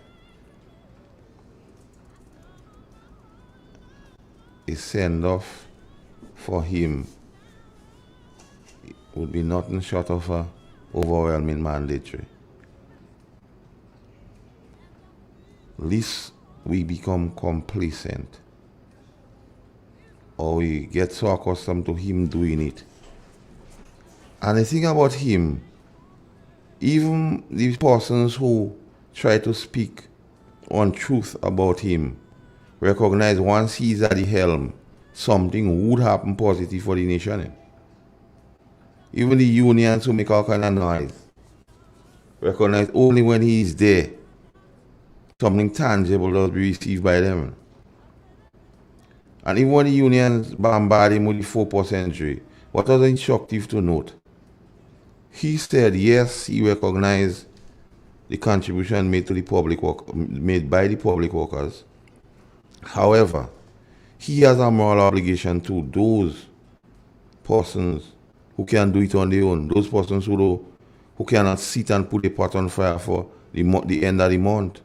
He has a moral obligation to those people also. You could have said, well, look at your 4% and don't worry about the rest. Got call that. Morning. Yes, good morning. Mm-hmm. Yes, thanks for good the extension every Friday. And I wish you all the best to both of you all for the new year. Thank you. And also the Prime Minister and members of Cabinet opposition, I wish them all the best for the new year. And God will give guidance and protection in that all what happening throughout the world today. And let me see. I said the Prime Minister already, so members and especially my representative for St. David and Oliver Joseph. And from the time I've heard that song, We On The Move On, No One Stop Us Now, I really love that song. When I get caught up in a rally with that song in 1990 and I get it taken in 1995, and I enjoy that. So, have a best day to studio and members and staff of the Real FM. Thank you, sir. I'm Albert Latush calling from FM St. David.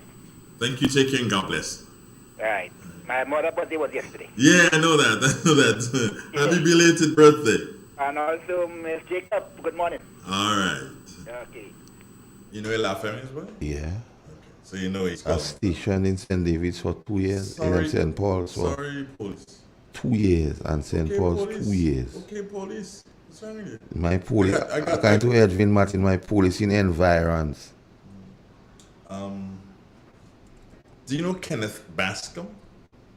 Yeah. Who's Kenneth Bascom? I think he's supposed to be an officer of the law. Okay, what's his rank? assistant superintendent. Okay. He's saying season's greetings to all your listeners. I'm the officer in charge and all officers of the Western Division of the RGPF. Kenneth, you should have put it like police officer. You should have said, I like how you put. We went on a report one time, Bascom, and he introduced himself and he tell the people he's here representing the Commissioner of Police and all other ranks and file of the grade of police. I am happy to see that. Yeah. That's a good move. That's a good move there by Mr. Bascom. And the interesting thing is, I met Bascom when he was in St. Andrew. Yeah. He was an inspector then. Yeah. That's when I started to interact with him. And then, he went to different places. And then, he got promoted and he is in the Western Division together with Miss Lewis. Nola Lewis. And immediately, as he got there, because there's some issues in relation to the Wednesday, is it Wednesday? No, it's Thursday program. Yeah. There were some issues. And Bascom called. I think he got my number from you. Yeah. I don't know. Yeah. He doesn't lie. And he said, look, Dre, we need to. I said, hey, boss, you lucky you called this year, because if you had called next year, that was not going to be. It was done. Yeah, it was my thing. I was waiting and then decided, okay, fine, at the end of 2021, if they didn't try to sort this thing out, then I was going to forget it. And Bascom said, nah, Jerry, we can't do it that way. We have to have that program. He's one of the good guys. We've started back the program. I think yesterday I was supposed to be here, but I think it's Brandon who worked with them because I had to run off. Yeah. And Bascom is a good guy. He is, in terms of his work, he doesn't play. And his heart is in the correct place, and he will do well as usually, maybe even better in the Western Division. He's really and truly a good officer of the law. But in my view, let me vent here my view here now. Mm-hmm. He's wrongly placed in my view. Really? He should be in what you call a research and development department in the RGPF. Okay. Yeah. But you know him better than I do, so you would know. Yeah. So I think his talents is being wasted being there. Oh, okay. He's one of the guys who research and development would be right up his wheelhouse. And even he have some other, and my thing, the RGPF needs to revamp. But he has some guys who are, in my view, wasted in the position they could contribute more to the force. One, you ever heard a guy named Tafa Pierre? Yeah. That guy should be at least a ACP or if not the Deputy Commissioner of Police. Because I know these guys go bring a difference to the thing. But he's in FIU. Yeah, his talents have been wasted into FIU. You need to come. You need to move from FIU. So go back into regular police. Yeah, because Taff is another one of those guys of them who you know it wouldn't be business as usual. They go bring in more. When Taff used to work on the West, he had an initiative saying catch you doing something good. So the police is only charging when you're doing something true. Yeah. When you're doing something good, you get something too. Yeah, and Zanda was beneficial. Yeah, of that. And that's the content. That's the content and character of the man. Yeah, get caught doing something. Yeah, good. So I think my view is wasted in FIU. Albeit he's doing an exemplary job there, but for the force as a whole, he should be the next man in my view sitting on the chair. He's that capable. He's that capable. He would not do worse than who is presently there. That I could guarantee you. Okay, he's a man who understands teamwork and developing a cadre of men. You see, like a think tank. I think if he becomes commissioner, he surely would have a research and development department within the RGPF, taking on board advice and so on. Is it correct to say if or when? In my view, I would say when, but I'm not the powers that be. Well, let's say when. We could afford to say this. We could afford to say when he becomes commissioner. Yeah, but I don't want to put him mockers on him because we do very well. I don't want to get him blacklisted because of my sayings. Oh, okay. Gleason Julian, do you know that person? I'm not sure. Gleason Julian says here, Grenada, vote for the greater good, for the greater number. Yeah. Gleason has That's proper advice. Yeah, proper advice. The greater good for the greater number. Yeah, so the RGPF. So, and as we on the RGPF, I really hope that a serious succession plan would be implemented. Have a cadre of men you know for the next 10 years. That's your leadership core. If persons have potential and they don't have the requisite experience or know-how, send a few to Hendon for a couple of years. So you know you have a cadre of men capable of taking the force into the future. Into the future, because you see, crime has become so dynamic. You have to keep up with it, eh? And you need persons with the ability so to do, and not only by natural progression. And even in the promotion policy, you have to make the promotional policy for you to get the best out of persons you have. Persons should know what is the requirement, and not necessarily be in a position where they're fixing somebody close and they're getting priority over somebody who wore this out. You don't want to have piece-in-the-tail people in position only making excuses. So the RGPF need to do that, because in my view there is not a clear succession plan, because when persons within even the realm of the RGPF asking who next or who we go put and that kind of thing, that is a serious indictment on the organization. And you have persons like Bascom, Tafa Pay and others. The same guy we were talking about, remember we were talking about Sheldon Thomas? Sure. And you say he was from the area up here, and I tell him I didn't know money from in the back by Shombo and them across the count. Yeah. All them men and them is men what have what it takes. Even if you feel them is like some diamonds in it to get the fire to purify, send them somewhere. So, and they have age on their side. So you know, once you have them in a cadre of people, your leadership core is secured for decade. An officer like, I mean, as you say, age on the side, you know, an officer like Bascom has age on his side. Yeah, an officer like Bascom, Tafa Pier, spending 1 or 2 years at an institution that would help to develop Hendon. them. Yeah, Hendon. 1 or 2 years there. On a return, we could just safely say the police safe. You know? Yes. The police safe. Because you know you're getting at least 10 solid years from them men and them. Yeah, you know. And with the know knowledge that. they would acquire in Hendon, they will put things in place to ensure that there's continuity.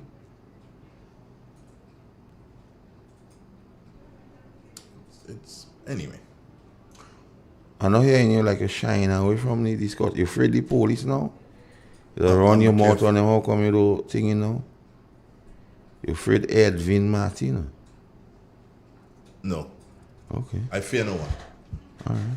I fear no one. Because, you see, I didn't want to say this today, but then I'm going to say it. Caller, hold on if you can, please.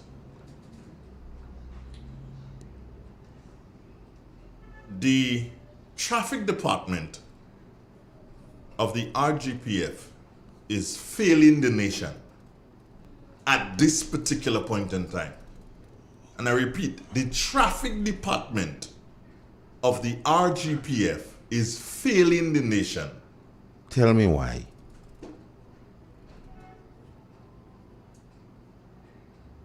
The rules and regulations and everything that is in the traffic code, is it? Or traffic laws? Yeah, Road Traffic Act. They're being laughed at by individuals. Case in point. A vehicle shall not so be altered. I'm just paraphrasing here. Yeah. Shall not be so be altered without the permission of the traffic department of the RGPF, or the Commissioner of Police, correct? Yeah. So, we have some cars, springs cut and all sort of things, and moving like frogs on the road. And these cars, because of the alterations in the suspension, if you look at the vehicles that end up in accidents today, the majority of them are these cars. Or these cars would have caused it. Meaning the accident. Mm-hmm. One, take a drive at night call. And while there are new lights coming in on vehicles, manufactured so, fine. LED lights, whatever, and they're very bright and whatever, fine. However, there are quite a number of vehicles that have blue lights, green lights, yellow lights, all sort of stupidness. Red lights, whatever. When you drive in behind a vehicle, you've seen something flashing and you don't know if it's an indicator that has gone on, or if the gentleman or the person driving the vehicle in front of you would have applied the brakes. So you just don't know. In our country, red is brake, and the yellow or whatever, amber is indicator. Yeah. It doesn't. You're not sure these Not days. true to form. It's not true to form.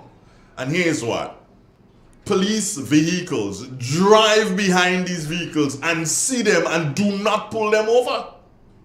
And police men drive the same vehicles. The said vehicles. I'm coming to that. Yesterday, in the traffic in Grand Dance, close to where where Big Daddy's used to be. Yeah. All right. So this is just by for those folks who didn't know, this is just by Silver Sands. Mm-hmm. In a bit of side road there, on the left-hand side, going south, a truck, one of those small trucks with the spice gas, is that what it's called? Yeah. Is parked. The wheels are completely off the road. However, the tail of the truck is in the road. Mm-hmm.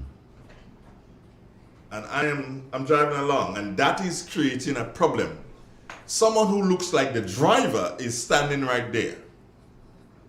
So I'm like in my mind, oh, brethren, boy, all you have to do is just go up a bit if you can, or remove that truck, because that truck is now causing traffic jam because the vehicles causing obstruction.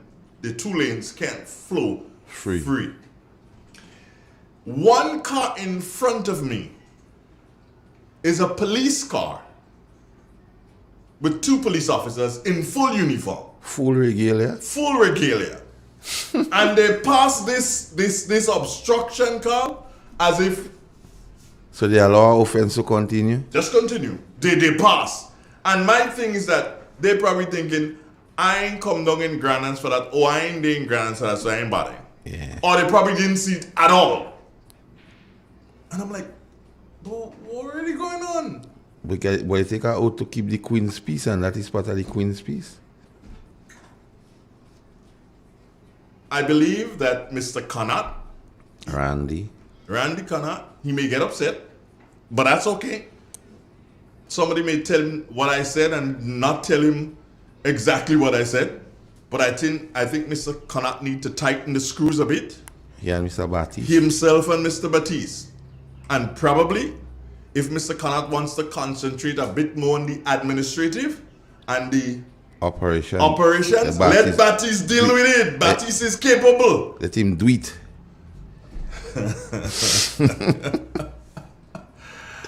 You understand? Let Batiste handle the operations chief. You do the administration. I know you're good at that. Batiste has that ability to take that on. And we will see a lot of difference. And you see this thing? You see this thing of issuing a re-inspection certificate? Men should pay a money. That is absolutely rubbish. No, they should re-inspect it, but they have to pay. Yes. Okay. And not just pay. Okay, you must be made, a matter of fact, there is a charge for alteration. For alteration. So, you don't send them to get re-inspected. We thought. You charge them. If they want to, they can go to the court. That's all right. Yes. You can go to the court. Well, a message would be sent. Do you understand? Or look into the law and see if the law does not speak to confiscation of the vehicle. Because if I'm charging you for altering the vehicle, I am not supposed to let you drive it. Nah, you can't let the offense continue. No. So it means that you can confiscate the vehicle, have it towed away. When it's towed away, they pay the tow truck and everything that comes along with it. They pay for storage, where it's gonna be stored, and everything that comes along with it. Now, if So you they will stop, get a message. the message must go across to them. You cannot let that continue to happen. And there are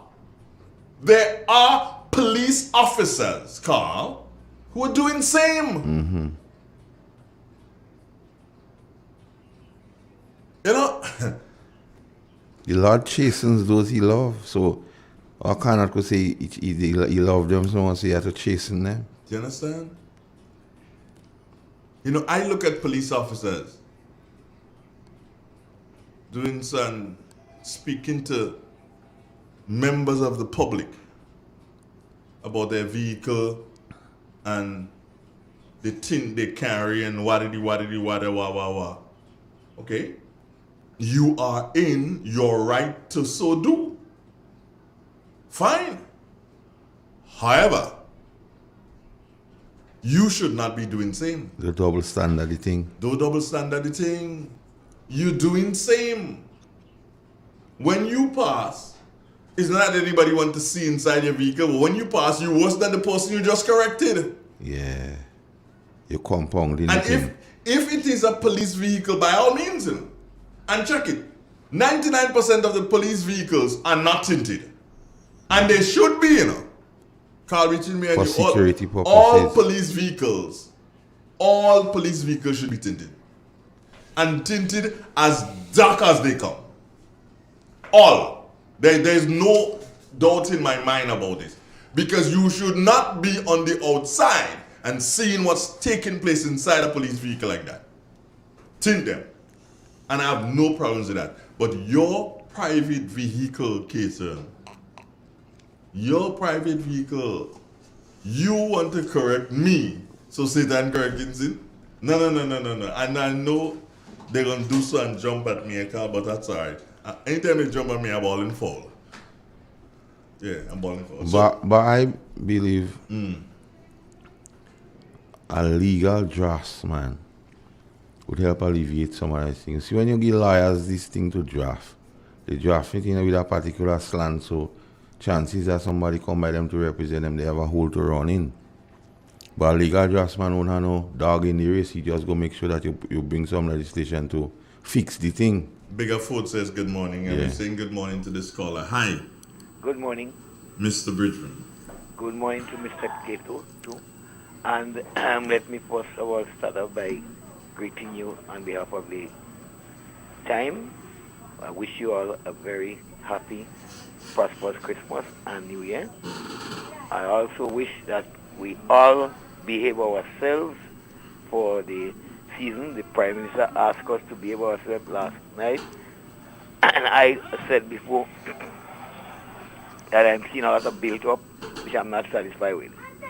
So I am hoping that we all behave ourselves and enjoy the holiday. For your station, Mr. Andre, I want to give you all the blessed peace, the greetings, that your station grow and that next year we come back more robust. In terms of some of the things you're saying, I tend to support a lot of it. Some I don't support, because I don't support that all police vehicles should be tinted. I don't support that one fully. Oh God, boy! But I am of the opinion that that there is a lot of pulling up and slackness going on in the police force. I totally with you there. There is a lot of slackness. There's a lot of things that could be put into consideration or taken into consideration that is not being done. I totally agree with you in terms of the trafficking and the behavior and attitude of drivers and whatnot. The police is somewhat reluctant there. And not only in the traffic department, in many departments, the police need to pull up themselves. Definitely need to pull up themselves. There is a cry for a special unit in the police force for Priya Lasini. A cry came by the minister, a cry came by the senator, and many other persons. Too often we hear they don't have transport. The persons that work in the Priya Lasini, they don't have the kind of powers that is needed and whatnot. And it is said that they should have a special unit or something as the CID and whatnot. And I support that. Too often people get away with a lot of things that could be, because when you go and make reports, they're sort of reluctant, they sort of not there. You see them doing actual police work, and when they should be in Priya Lasini and whatnot. So they need to tighten up. And I'm hoping that next year, even in the government service in general, I see some slackness, and I think government has to take some initiative on. For instance, that strike that they just had there, in the Prince where the workers strike there. The next day, the ministry went in with personnel and look at it, and we understand as from today, the technicians would be putting their matters together and work will be done. I agree, but we shouldn't reach to that stage. We should not reach to that stage. We have to be more proactive. The government departments have to be more proactive, right? Just like how you could run to it, no one do it. It should be something in progress before. So I'm saying that I am hoping next year we see some of this slackness tighten up under the government too. While I'm satisfied that the government have performed very well, if I have to grade them from 1 to 100, I perhaps give them 85 or somewhere around there. But there are things that need to be tightened up. There are definite things that need to be tightened up, and it's slacking. And the authorities, even some of the road work, need to be tightened up. Some of the stuff, when they cut it, they remain on the side of the road for a very long time. And that has been said numerous times, right? It's a little bit better now, but it remains on the side of the road. Some road work is not properly supervised and whatnot. So I am hoping that next year, not because there's a gloom of election may be coming, but we want to see more tighten up. So I with you in those things. And I wish you, again, a good endeavor for the ending of the year and the beginning of the new year. Thank you. Yes, Clifford. So, Clifford, don't forget those among you who don't have for the season. Now, I just want to speak on one thing you mentioned, the Priya Lasini. Whether you got a task force or a unit or whatever. But one keeps forgetting, whether you have 500, 600, 1,000 Priya Lasini officers, they could only work with the legislation afforded to them. They could only do the investigation and bring it to the court. How many matters has been disposed of in the court with Priya Lasini? So a lot of people keep saying, oh, you don't have enough and they're doing police work and things. But even when they bring matter in court, it takes a very long time to get dealt with. It's a frustrating thing for the farmer even. And to me, the provision of penalty in the legislation does not match the thing all the time. Because, okay, a man, you labor and you plant your thing tree, and a man come and take it, and then you're sending him down at Her Majesty's pleasure on holiday. The farmer don't get no compensation. He has to go and start from zero again. Does that make any sense? at least the seeds and the labor to get the ground prepared, that should be. I'm giving that much. So I come back to again a legal draftsman and not some lawyer who hope some man not get charged for pre-deal last and he go come for him to represent him. Because when a lawyer does it, he have a dog in the race that he walk. He take money to draft it. And then he still could profit out of it. So he profiting off another man's tile. And everybody keep talking about that, but a court special for pre-deal larceny ought to be set up. And persons have to be charged for receiving, those who are receiving the stolen thing have to be penalized even heavier than the men who are bringing it for them. Because one, they know who have things and who don't have. But they rather to buy from men who are thieving the thing and bring for them. Because they don't giving them value for the thing. They give them a little money. They too have to be charged.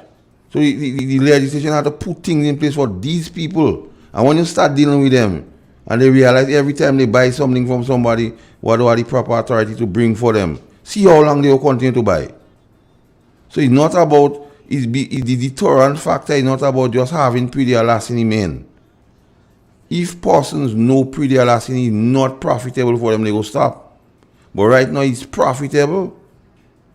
Big business for them because you hire sauce up and a man come and take 500 pounds sauce up. His sauce up is $5 a pound. I don't good in maths, but check the money. But the man will bring 500 pounds up, they will give him $100. Mm-hmm. And they know if they have to buy, they have to pay 1,000. So they won't come to, they will come in your farm and look for it and tell you they don't want, but tonight he go miss. Those people and them, the legislation, that you have to bring legislation to deal with these people and them. Because if you have to bring it as a deterrent factor, not as a punishing factor, to deter persons from doing it. So the receivers. Because if the thief, if you don't know it to sell, if you don't know it to sell, you can't eat all. You're taking it. You can't eat all. You might take a sauce or take and you don't mind. Or two, take God. The nutrition for him. Yeah. But if he has some way to sell it, then he's going to take a lot. Andre, most time you speak to the people and they might take you thing and go and sell. The price they get in for it is not in here. But it's profit to them because they didn't labor to bring it. But the persons who are receiving it and making it. Mm. And we in all the discussion of pre-deal larceny, I don't hear in that part. In all the discussion of pre-deal larceny, I don't hear about a special court to expedite these matters and quickly so a man know he thief this week, next week, he had to face the judgment. But when he take a year and matter John, you lose taste and thing. The same persons who are receiving cause a lot of other persons to come to them. And they just sit down idly by and just making profit of a next man tile. So then, what happened? The farmer lamb go run out of island. So it's not just only the pre-deal larceny task force, Dre. It's a comprehensive thing. I got something for you. You know I always treat you well, yeah? Yeah. You want it? Yeah. It's a musical piece. Yeah. You're sure? Yeah. All right, take this.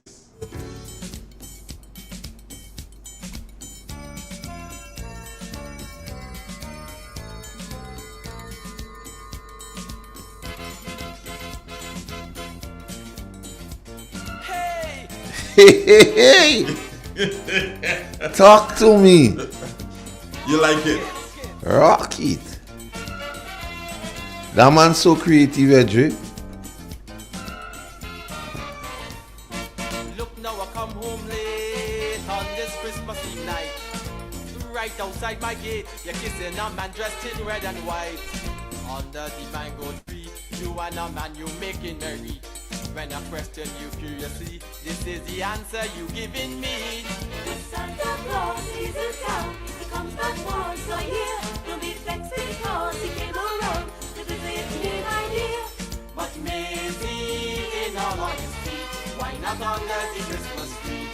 See, I am ready because you're making movements with Santa Claus. Maisie, where is the reindeer? Maisie, I ain't seen no sleigh.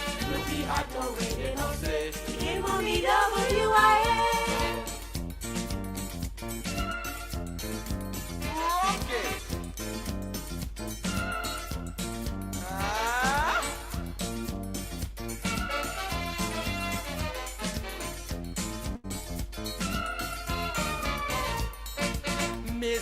tell me how many Santa Clauses are there? Who you go to see when the true Santa is not here? Did he give you something from that bag he was carrying? What kind of gift did he bring? Did he put it inside your stocking? Santa Claus is in town. He comes back once a year. Don't be vexed because he came around to visit me, my dear. But Maisie, in all honesty, why not under the Christmas tree? Maisie, I am vexed because they making movements with Santa Claus. Maisie, where is the reindeer? Maisie, I ain't seen no sleigh. No, we had no reindeer, no sleigh. You like? Dre. What? This guy is a unique guy, you know. RPB? Yeah, you get some fellas in the calypso thing who could write. And you get some fellas who could sing. Sandra could sing. Dwayne O'Connor could sing. But they necessarily they're not good writers like the Vins and them. Sparrow could sing. But them guys and them, this guy, He does both. he could write and he could sing. But I just allow me to deviate a bit and deal with Santa Claus. Because you didn't allow me, when you tell me I went deep, I wanted to go deeper, but you didn't allow me then. So let me guide you through this thing as how Christ led his disciple in the garden, now Gethsemane. Now, Santa Claus, as people call him, they say he knows when you're asleep. He knows when you're awake. He knows who is naughty and who's nice. So they put in Santa Claus on the same air with the Ancient of Days. That's what I tell you, the Christmas thing is a pagan thing. If a big red man, 500 pounds, coming down in 6 million chimney the same night, and he know everything about you, only the Ancient of Days is capable of. So he equating this guy with the Ancient of Days. Right away blasphemy. Right away, this thing whap. And you're teaching your children to believe in a lie. Santa Claus is a lie, you know. And elders teaching the children, or Santa Claus knowing fully well is not true, you know. How Christmas could be something of God, or godly, when the basis of the thing is a lie. You're teaching your children a lie. This big red man coming down chimney. We in the ghetto do a chimney? So how you bringing the thing? It's also coming down a chimney. So when a man says Santa Claus don't come in the ghetto, we do a chimney. And not only that, he has reindeers. No, Yes. No, hold on. Reindeers. As a black man doing so and holding that and eating. What I mean? So he can't come in the ghetto with reindeer. And the only truthful thing in the Santa Claus story is Rudolph went his own way, because Rudolph might realize that Papi showed I lie. So Rudolph went his own way. He left Santa Claus and stayed on his own way because he knows the red.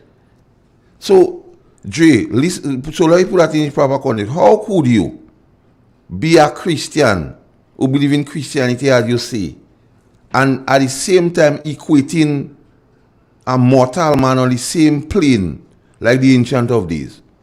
He knows when you sleep, he knows not you nice, so be nice for Santa Claus' sake.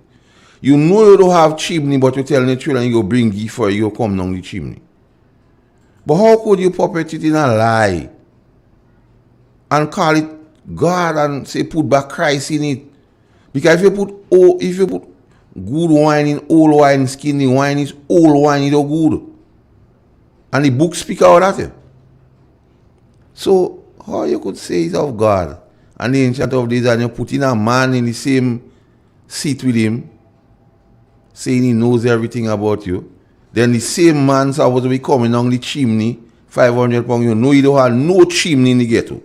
Not only that, they did that 500 pounds. You think he had chimney to feed that man? That's what I'm telling you. And the man coming on a dirty chimney, clean.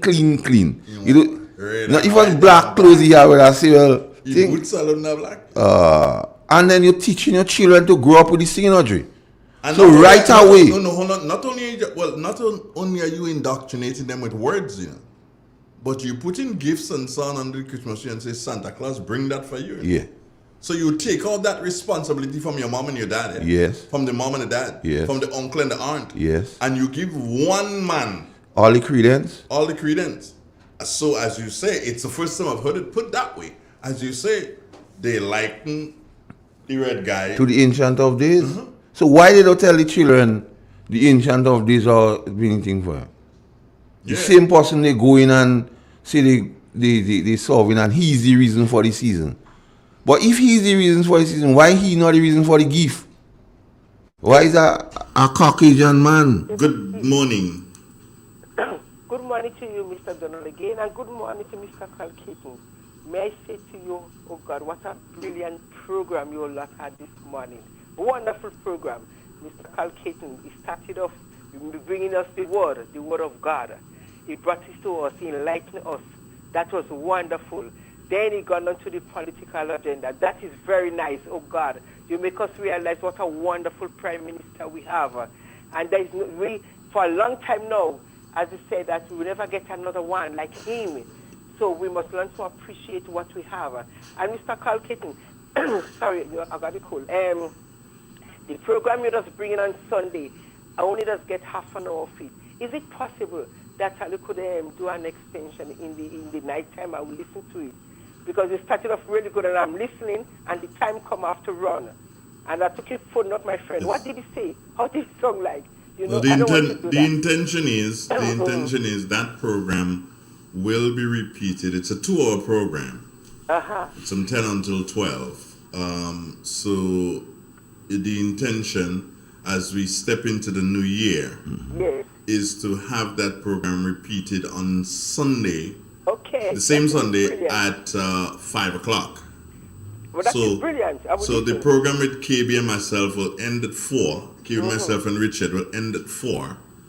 And then we'll have music for you, nice, inspirational, uplifting music.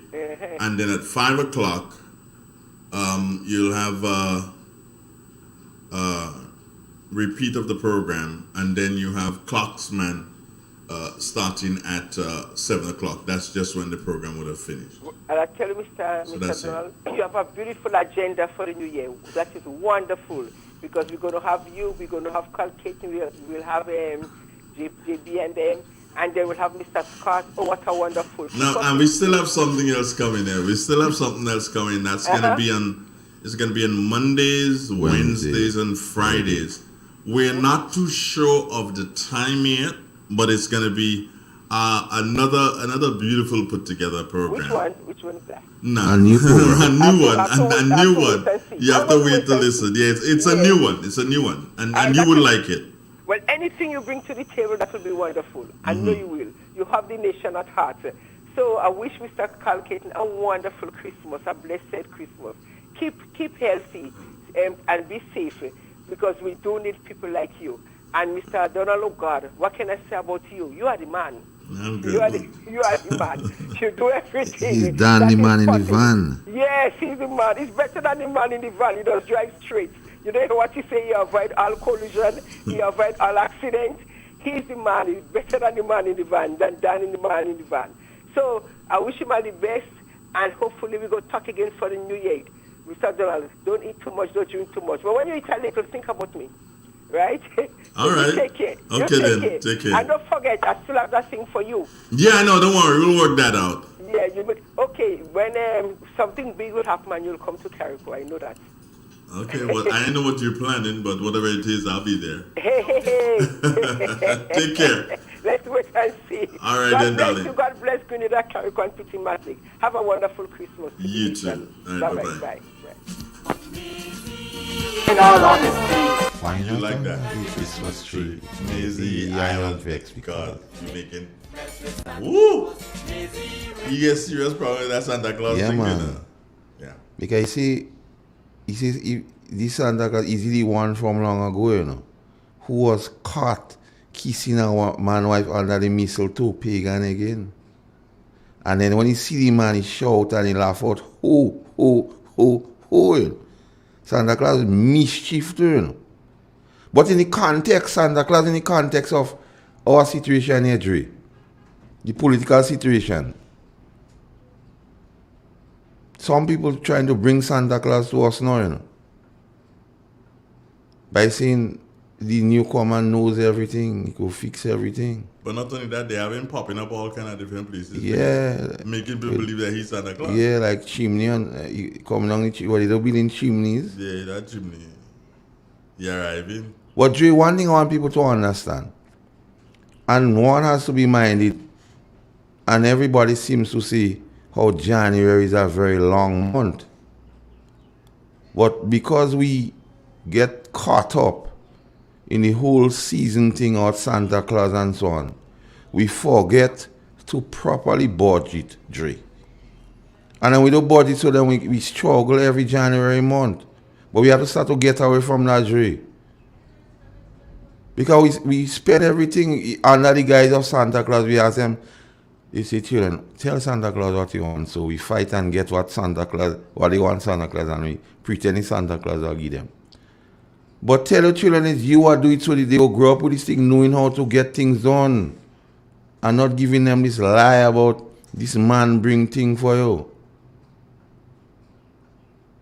Because like I tell you, Dre, I keep telling you, what we pass the baton, we pass on to our children, what would either make or break them. You know?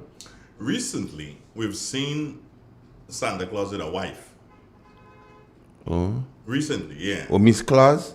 Yeah, Mrs. And then he Claus. steal her something with Mama Sita stealing. Yeah. Because she cooking prata for him, all kind of things. Recently, we have seen Santa Claus with a wife. Yeah.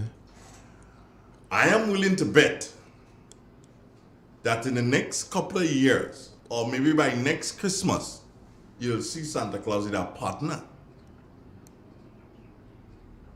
I don't get that. Unfold. Figure it out. Yeah, a lot of people are sending messages for you on your WhatsApp, right? No, I don't watching it. Okay. But figure it out. Recently, we have seen in recent years, they have added Mrs. Claus. Yes. Right? Pretty soon. Alternative facts. They are going to add, if they have not already done so, they are going to add a partner to Santa Claus.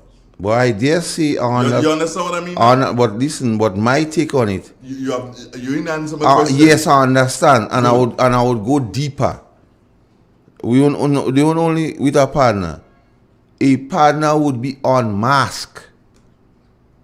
Maybe in a year time, a partner for Saint Nicholas would be on mask. The partner is already there. It's just a matter of unmasking the partner. Now you have me baffled. Eh? No, you know. No. You're that guy like sponge, you pick up quick. No, you have me baffled because I want you to read this message here and then you'd understand what I was saying to you. Just read it to yourself and then you'd understand. This one right down here. You see it? You didn't see it, huh? That is what I was talking about. And that is in the context of speaking. Okay. The partner would be unmasked. Okay. Unmask the masked man according to your good friend Terry. Terry planned to unmask the masked man, but this masked man will be unmasked. And it will be unmasked so glaringly that all and sundry would see and know. Good morning. Hello, good morning. Yes, sir. Yes, sir. I'd like to make a small contribution. Mr. Keaton is so correct with the Santa thing and the fact that parents should be teaching children the right things, because I remember as a little boy, my father always used to teach us that there is no Santa Claus. And when I become a man, I really start searching, and I find out that we have been misled a whole lot. For example, this Christmas thing only came into the Christian church during the 4th century, and they enforced it or legalized it during the 5th century. And the whole thing about Santa Claus, as Mr. Keto rightly stated, that the whole thing with Santa Claus is putting him in the place of the Most High. Because in Psalm 138, reading from 7, you will see that what David attributes towards the Most High is the same thing they attribute towards Santa Claus. Also, this whole Christian thing, the whole doctrines of Christianity is paganism. And those followers of the Messiah wasn't called a Christian until late during the 2nd century. His disciples and those followers, they were all called Nazarenes. So Christianity come way down later. And it's a whole lot of lies and deception. And when one dig into the historical facts of Christianity, you will see it is rank paganism and it's a new form of slavery. In fact, all religion, I see all religion as slavery, whereby they enslave the minds of the people. Because when you study the scripture, you will see it is teaching something totally different to what religion is teaching. Thank you. Thank you, sir. Now, a lot of people get sidetracked with religion, you know. Because when the word became flesh and dwelt among men, he said, upon this rock will I build my church. He didn't say, will I build a church, some church, other church, alternative church. Churches. You are singular, you know. So when denomination and thing come in and everybody want to take advantage because the Roman Catholic was there, Constantine and them, and the Queen say, I want to be head of the thing, so let me bring the Anglican thing, so I'm the head. So everybody wants to have their own way. So that was all this thing for all this denomination, you know. And a Christian, as well, the word Christian might be used in the Bible 3 times 3, mean to be Christ-like. And if you're Christ-like, how you could believe in Santa Claus? Likening the same demand to be in Christ. So if Christians only conscious of what Christian mean to be Christ-like, they debunking the Santa Claus thing one time. Man. All these 40 days and thing attributed to Tammuz and Nimrod and them. So just read the book. So this whole Christianity thing, and like Willie Lynch and them speak about these things, so they recognize how they could have the melanin man entrapped. You know. And the things say none but ourselves to free our minds. None but ourselves to free our minds. And you spoke there, Carl, about likeness and likening Santa Claus unto the great I am. Yeah. And I think, is it Commandment 3 that speaks to no graven image and likeness? In have none that is here. Yeah, I think it's Commandment 3, right? Yeah, so they flunk even the commandment Christian or Christianity. The pastors in the church. Yeah, the same book. Yeah, they flunk the book and bring up Santa Claus in it. And they bring up Christmas in it. Yeah, they flung the book. Because you see, my own thing is that Christmas is their intention to do so and show us melanin people what it would be like to be in the presence of the great I am. Yeah. And so he's showing us. Yeah. This is what you can get. Yeah. And then they flipped it to take away everything that we have. Strip us bare. Yeah, because we still have to spend what we have or give up what we have to get what they want us to feel like. Yeah, we have to give up everything. Yeah. And they go so far, and even they go so far, and they being real, but we still don't understand it. Christ is the only thing about it. Christmas. Them now they bring it to a thing where they say Xmas, you know, Dre.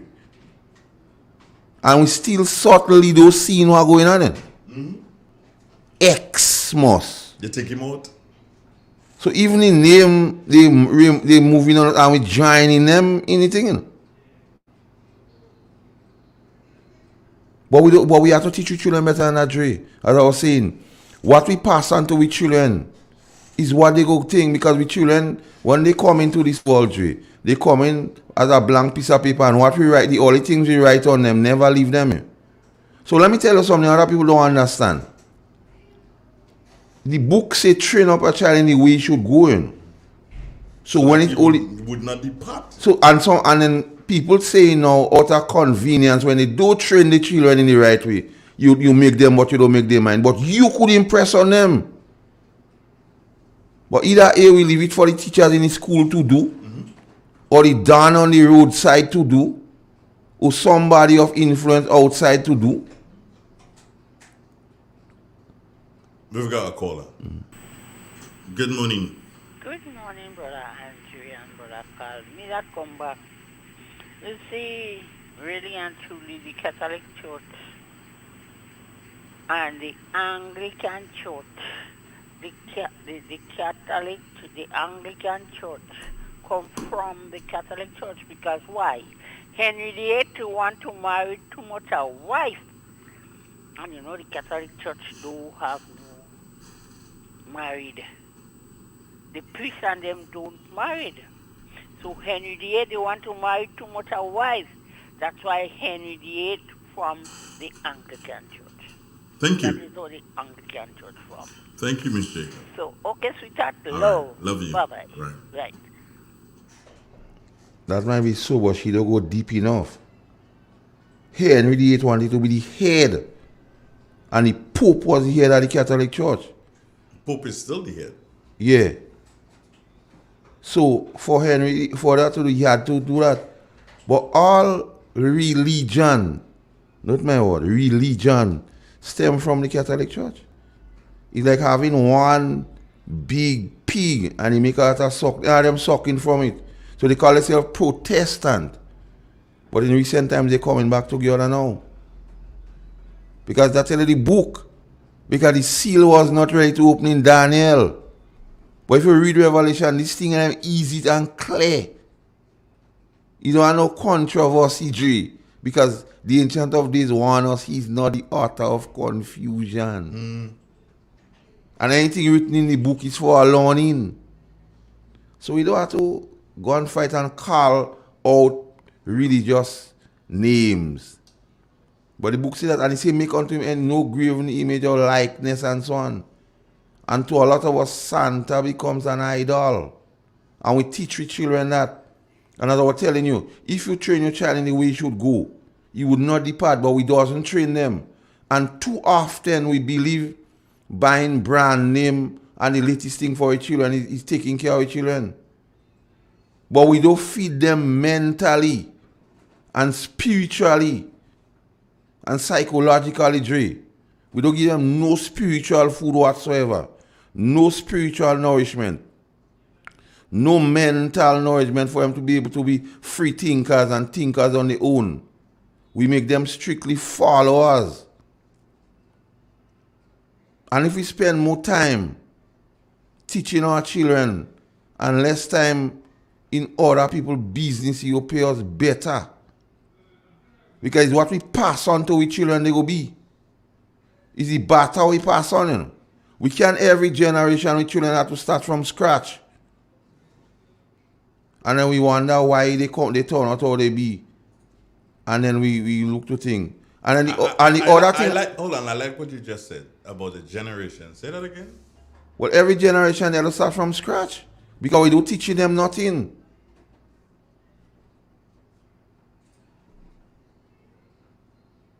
And your good friends in the church, well, I don't know.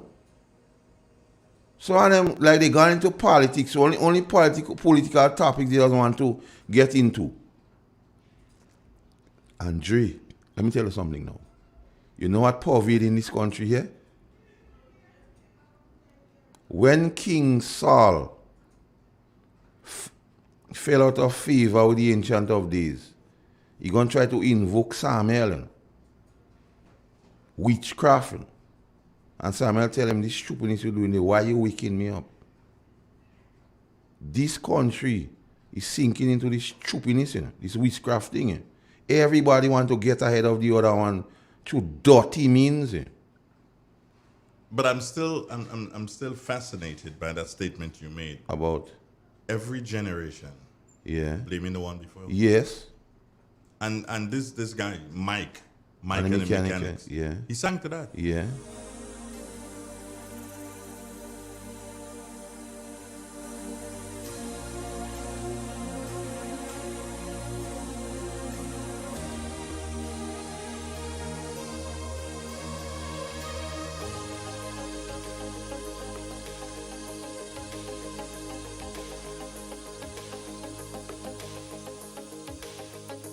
Every generation blames the one before, and all of their frustrations come beating on your door. I know that I'm a prisoner to all my father held so dear. I know that I'm a hostage to all his hopes and fears. I just wish I could have told him in the living years. Oh, crumpled bits of paper filled with imperfect thoughts, still to conversations. I'm afraid that's all we've got. You say you just don't see it. He says it's perfect sense. You just can't get agreement in this present tense. We all talk a different language, talking in defense. Say it loud. Say it loud. Say it clear. Oh, say it clear. You can listen as well as you hear. It's too late. It's too late when we die. Oh, when we die. To admit we don't see eye to eye. So we open up a quarrel between the present and the past. We only sacrifice the future. It's the bitterness that lasts. So don't yield to the fortunes you sometimes see as fate. It may have a new perspective on a different day. And if you don't give up and don't give in, you may just be okay. So say it, say it, say it loud. Say it clear. Oh, say it clear. You can listen as well as you hear. Because it's too late. It's too late when we die. Oh, when we die. To admit we don't see eye to eye. I wasn't there that morning when my father passed away. I didn't get to tell him all the things I had to say. Think I caught his spirit later that same year. I'm sure I heard his echo in my baby's newborn tears. I just wish I could have told him in the living years. So say it, say it, say it loud. Say it clear. Oh, say it clear. You can listen as well as you hear. It's too late.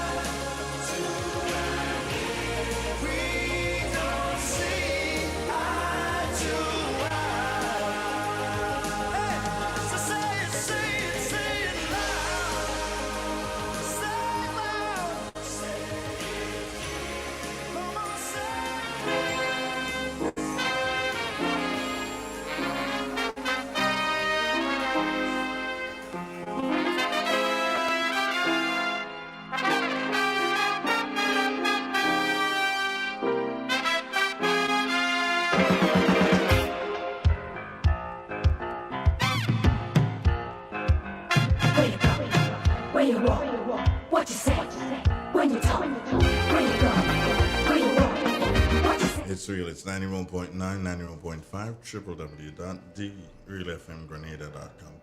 $100. I just want to say this to you, Carl. There are, though gone, though with the elders, and arriving at the elders on different occasions, there are two persons that I hold very near and dear. My dad, my mom, or my mom and my dad. And whenever I speak to my mom, I get very emotional. I realize. And this song, The Living Years by Mike and the Mechanics, whenever it gets to that verse, The Living Years, you know, where he didn't get the chance to tell, you know, his father just the way he felt, that kind of a thing. I can say the same for me. I never got to speak to my father the way I would have wanted to speak to him. I was like about what? Just about 12. Yeah, 12, 13 when he was murdered in St. Croix. Today, still to find a killer. But I kind of know who did it. Yeah. So, with him, I just never got to speak to him. Well, you see, now, your perspective, well, I have a perspective, yeah, and listen me now. Just as how, before the song played and we are going into the conversation, what we pass on. You know, the men of this country, the fathers of this country, have to realize what time it is and stand up, Dre. Because you see, the decay of the society has a lot to do with the inaction, Dre. You see how you speak of your father and you didn't have time to tell him? Because when the Ancient of Days made man, not by accident, man have a particular role within the structure of the family, Dre. The mother may try and try being father and mother, but she's mother. She may try to be the father. But what the father could pass on, the mother can never do that. And in our context, the Grenadian context or the West Indian context or the melanin context, Beelzebub, the king of this world, has recognized if you destroy the family structure and you take away the father's influence, the thing wouldn't go right, you know. So Beelzebub find all kind of ways to have people have thoughts of convenience. So, oh man might say, once I get my child, I'm okay. And the father's become absentee. And then we ask ourselves, what are we living for the children? They had the best of it. And we make a mess of it and we don't live anything for the children. We don't pass on nothing. So the young men among us can't relate to what a father should be. And then he go and procreate. So he can't really pass on nothing, you know. Because a lot of times your father will tell you, but my father didn't do nothing for me. So he tell you, no, I don't want to do nothing for you because my father didn't do nothing for me. And here I am, I make it. And that is the crux of the issue. As it relates to families, as it relates to Grenada. And I bring up that to draw the parallel. The present Prime Minister has been a father to many. True. And True. That's the context in which I speak. He could have said things like the absentee father, them not my concern. But he has shown that and more. But the men of this nation, the religious people of the nation need to preach those things now. And let men know their responsibility, like I tell you in Genesis 2. The conversation was with the Ancient of Days and man. And the Ancient of Days tell man what is expected of him, as he relates to the garden. And the eating of the tree was not literally the tree, was obedience to the cause. And man failed there and then. And continue to go down the road. And then you find the family structure gets so damaged that the input of the father is not there, Dre. So you father die unfortunately in a chance. I only get to really have this kind of sort of discussion with my father in 2007. Although I knew he was my father. And every other person who saw me say you look like him. However, that bond between us only materialized in 2007. So in my formative years, my grandmother and teach me, they could only teach me from a woman's perspective. They're not, man. So a lot of our people growing up without the man's perspective, the men not playing a role. And then we had this discussion the last time about women and the leader and the roles they take in. You can't fault them for doing that. No. Because men has abscond. Abdicating their roles. And it's time they wake up and smell the coffee. A lot of the ills in society risk squarely at the doorstep and at the doorstep only. And we're not saying that women can't lead. No, we're not saying that, no. I just want people to understand that we're not saying that women can't lead, and we're not saying that women shouldn't lead. But when the women are going to lead, the man needs to be very, very close. Yes, and likewise. Yeah, and what happens, Dre? When the women pick up leadership role, because it's lacking from the men, they are now shocked in their responsibility. So that is still going a begging. Because the women role in the whole thing, Dre, the older ones have to nurture the younger one as to how to train the children and how to keep the man. The book say that, not me. The book say that's their responsibility, to train up the younger ones. So when the younger ones have children and things, they pull them aside and say, here's what. You need to learn to do that. You need to do that. You need to cause your children to go in a particular, train up the child in the way you should go. You need to do things to keep your husband so you ain't going and look in other people's business. You don't covet another man's wife. You don't want to profit off another man's pile. So if persons stick to the role, but because men is the problem here now, because they abscond the role, and the woman have no choice, because if you giving them children and you're going away and then you're telling the children, you can't fault them for wanting to lead the thing, and don't leave it by chance because they don't show on us. And we as men, there are serious indictment on us, Dre. All and sundry. We can't pick out a few because we're not playing our God-given role.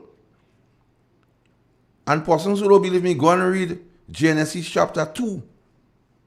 And there they will see the conversation between the Ancient of Days and man. And after that conversation, the Ancient of Days make woman not to be below the man, but to be together with him. That's why he take the rib from him. But Beelzebub now realize what will happen. So he's sowing the seeds of doubt. Tell him, man, you don't must date him for anything, man. Just give a child and go, man. She will see all thing. And the man now always falling fully to that.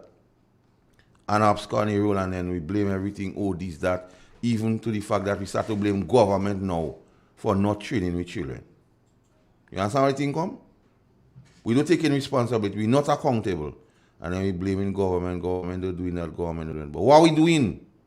Who's accountable? Jay. And those are the issues I believe the religious fraternity need to zero in on. Instead of trying to play politicians and knowing who time to go and who time to change and what kind of conspiracy theory as it relates to the vaccine and the virus. They not matters they ought to be singing in, dabbling in. Because if you believe in the same book, and when the time now when the seal are to open, and you see when you think it's peace and safety, sudden destruction. Good morning. Yes, sir. Let me ask a question. Can we say that the Bible didn't teach us correctly? Would you say that? Because here we were told about the forbidden fruit. Now you see that the forbidden fruit wasn't really what it is. What we were told is that Eve went and disobeyed God's instruction and eat a fruit in the garden. And I don't think I see any way where it explained to me other than a fruit in the garden that's what it was. Correct. You are so correct on that, Clifford. However, you have to understand that that is what you are trained to believe. And that is why you are doubting what you're hearing now. Right. Because your mind was fashioned to believe something. So your mind was fashioned to believe that that is what it is. That the serpent gave her the fruit and everything. Your mind was fashioned to think that and to think only that. So the scriptures lie for me? No, the scriptures didn't lie for you. Someone interpreted the scriptures for you. So the person that interpreted lied? Let me walk you through it, Clifford. Mm-hmm. When the Ancient of Days had the conversation with man in Genesis 2, then he created woman, took a rib on the man's breast. And his only instruction then to woman was to remain on the side of her husband. She moved away, disobedience. The objective of this thing is disobedience, Clifford. People trying to bring all kind of things on the fruit and saying it don't mean an apple, it means sex, all kind of thing. That is not the point. The point is the woman disobeyed by moving away from the side of the man. But then where do we get the right from? Because if that's what you're saying. Not me what say that. The book. Not me what say that. Okay, this is what the scriptures tell us. Not me what say that. Where is the right? How are we to know which is the right? Clifford, the scripture, God gave the woman the instruction not to move away, not to leave the side of her husband. And she left the side, so right away disobedience. And the same book say, who disobey shall die. Yeah. The book do contradictory. Is man what make it contradictory? But it's not explanatory at the same time. Why is not contradictory? Not explanatory. Clifford, read the language of the book. Don't let a man tell you. Go and read Genesis chapter 2. So don't even let me tell you. Okay, tell me what Genesis 2 says. No, well, I don't have a Bible here to read, Clifford. You could read. Because what I'm hearing, as I was told from birth to now, nothing tell me. People say it was the forbidden fruit, it was sex, and we have no clue on that yet. I'm happy that you've said what you've just said, Clifford. Yeah. People tell you. Yeah, people and tell what us we are saying to you is that give yourself a moment. Cleanse your mind as to what people have told you. And read Genesis chapter 2. I can read one verse for you, verse 15. Yeah. The Lord took the man and put him in the middle of the Garden of Eden to work it and to take care of it. Yes. And the Lord God commanded the man, you are free to eat. Meaning here, you are free to do whatever you want within here. But if within the garden. Yes. And where the garden was. Where the garden was, that he gave that instruction. Hold on. Where the garden was, we're just speaking of the Garden of Eden, which is east of the river Euphrates. The Tigris and the Euphrates flow from there.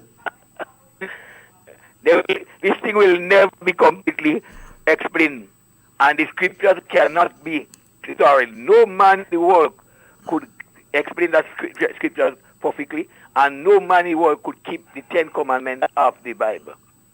That God handed down to Moses. No man, nobody has kept it, and nobody will keep it. Okay, so I'll say this to you, which is the best thing I could say to you right now. You have your beliefs and your convictions, and I am very happy for you. That's all I'm prepared to say right now. Clifford. I agree. All of us, but I'm Clifford. certain. Can you name anybody that you know live on the face of the earth who have kept the 10 commandments that were given to man? Any one of you there. Can you name anybody that live prosperity through the 10 commandments? I don't know everybody in the world. No, those you know, of who you know. Can you name anybody you know? Forget you don't know everybody. Name one of you know that have lived faithfully to the 10 commandments. And you want me to answer, Clifford? Yes, yes. And when the Son of Man came to worship the Ancient of Days, he asked Satan, why you come with them men and them here? What you been doing? And Satan answered him and say, I've been through and through the world looking to destroy men. And hold on, listen to me, man. Why you only want to talk, Clifford? You ask a question and I sign you with the book. I'm listening, you go on. I don't want to sign you in my own thing, the book. Go ahead. And the Ancient of Days asked him, what's out my servant Job? And Satan say, well, you had that man fence wrong. I do try nothing with him. And then the Ancient of Days say, try him, just don't kill him. So Job is one of them men and them. And go and read the book. Don't take my word for it. Go and read the book. Job is one of them that didn't do. Yes. That kept yes. the commandments. Yes. Not me, Clifford. Go and read the book. So, like I tell man, okay, go. Don't take what I say. Right, go because listen the conversation between him. Because even the Son of Man didn't even know Satan was among them. Is the Ancient of Days asking him, why you doing here? The man come to praise me. Why you doing here? And he say true and true. Doing this thing, and in the conversation, even tell the Ancient of Days, watch, they does only pray to you when they want something, but when they get it, they doesn't worry you again. And then the Ancient of Days tell him, what's out my servant Job? And he tell the Ancient of Days, well, I don't try nothing with Job, you are that man fence wrong. And the Ancient of Days say, watch, just don't kill him, but try him in any other way. Even his wife tell Job, I curse God and dead. Not don't laugh. Go and read the book, Clifford. Watch. Clifford, go and read the book. We run all the circles with that. We don't go in only circle. Go and read the book. You ask a question and answer you. So read the book. So then when he said all have sinned and come short, if Job didn't sin, how he say all have sinned and come short? But read the rest. Don't all have sinned and come short. But continue to read. No. All have sinned and come short, and you just tell me that Job listen to me. Do it wrong. But the same Bible come back and tell you all have sinned and come short. But what? Of the glory of God. And you continue reading. Read on. I don't have no Bible. Cliffy, don't read one line and come and argue, Cliffy. Read the context of the book. Don't read one line and come here, Clifford. When we discuss in the book, or we decide to cut the book, we have to read the context in which the thing is said. No, don't come no one line thing and say that. Because he say all our the book say all our righteousness are like filthy rags, but he say what we have to try to be holy. And because he had to redeem the world unto himself, that's why the word became flesh and dwelt among men. Because no man here couldn't do it. Moses didn't realize that God knew he killed a man, you know. So what's about Enoch? You ever hear about Enoch?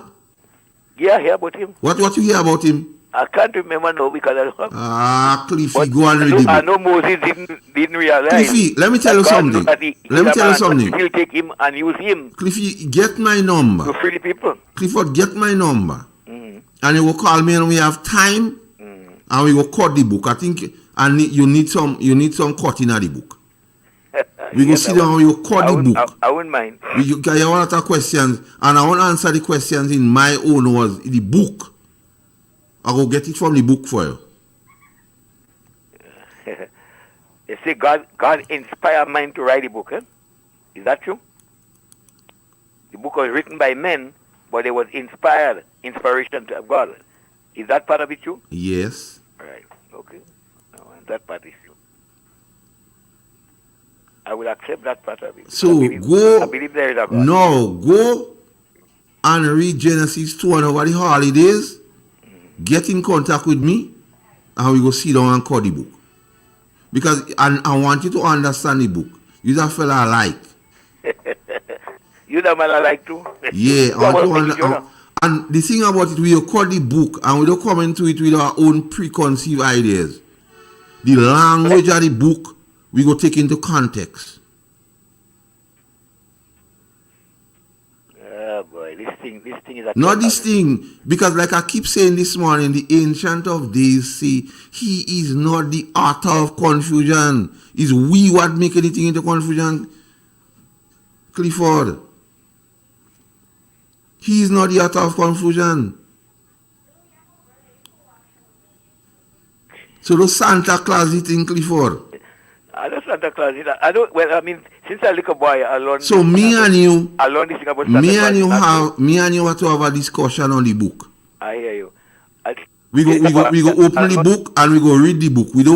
I don't come in and tell you, oh, that what I believe. And when it comes for the book, I doesn't give my views. It's the book, what the book say.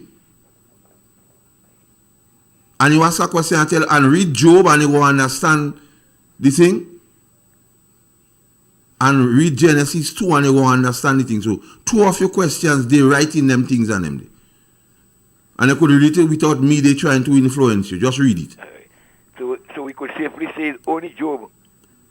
No. You asked me, tell me to give. You asked me to give you one, and you say I give you one, and I give you. So we could safely say it's only Job that we know. We didn't say that. You asked for one, and I give you one, Clifford. But listen to me.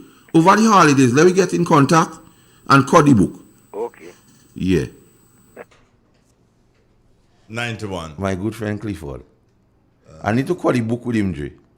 Oh. Strip it bare. Go ahead, teach him. Hello? That was another caller. Teach him.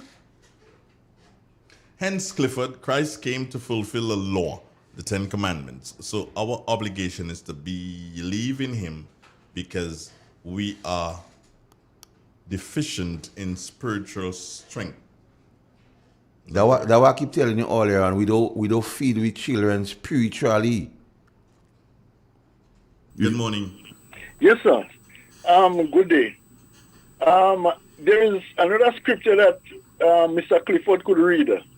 It is Genesis 26:5, where the Most High clearly states, he says, because Abraham obey my voice and keep my charge, my commandments, my statutes, and my laws.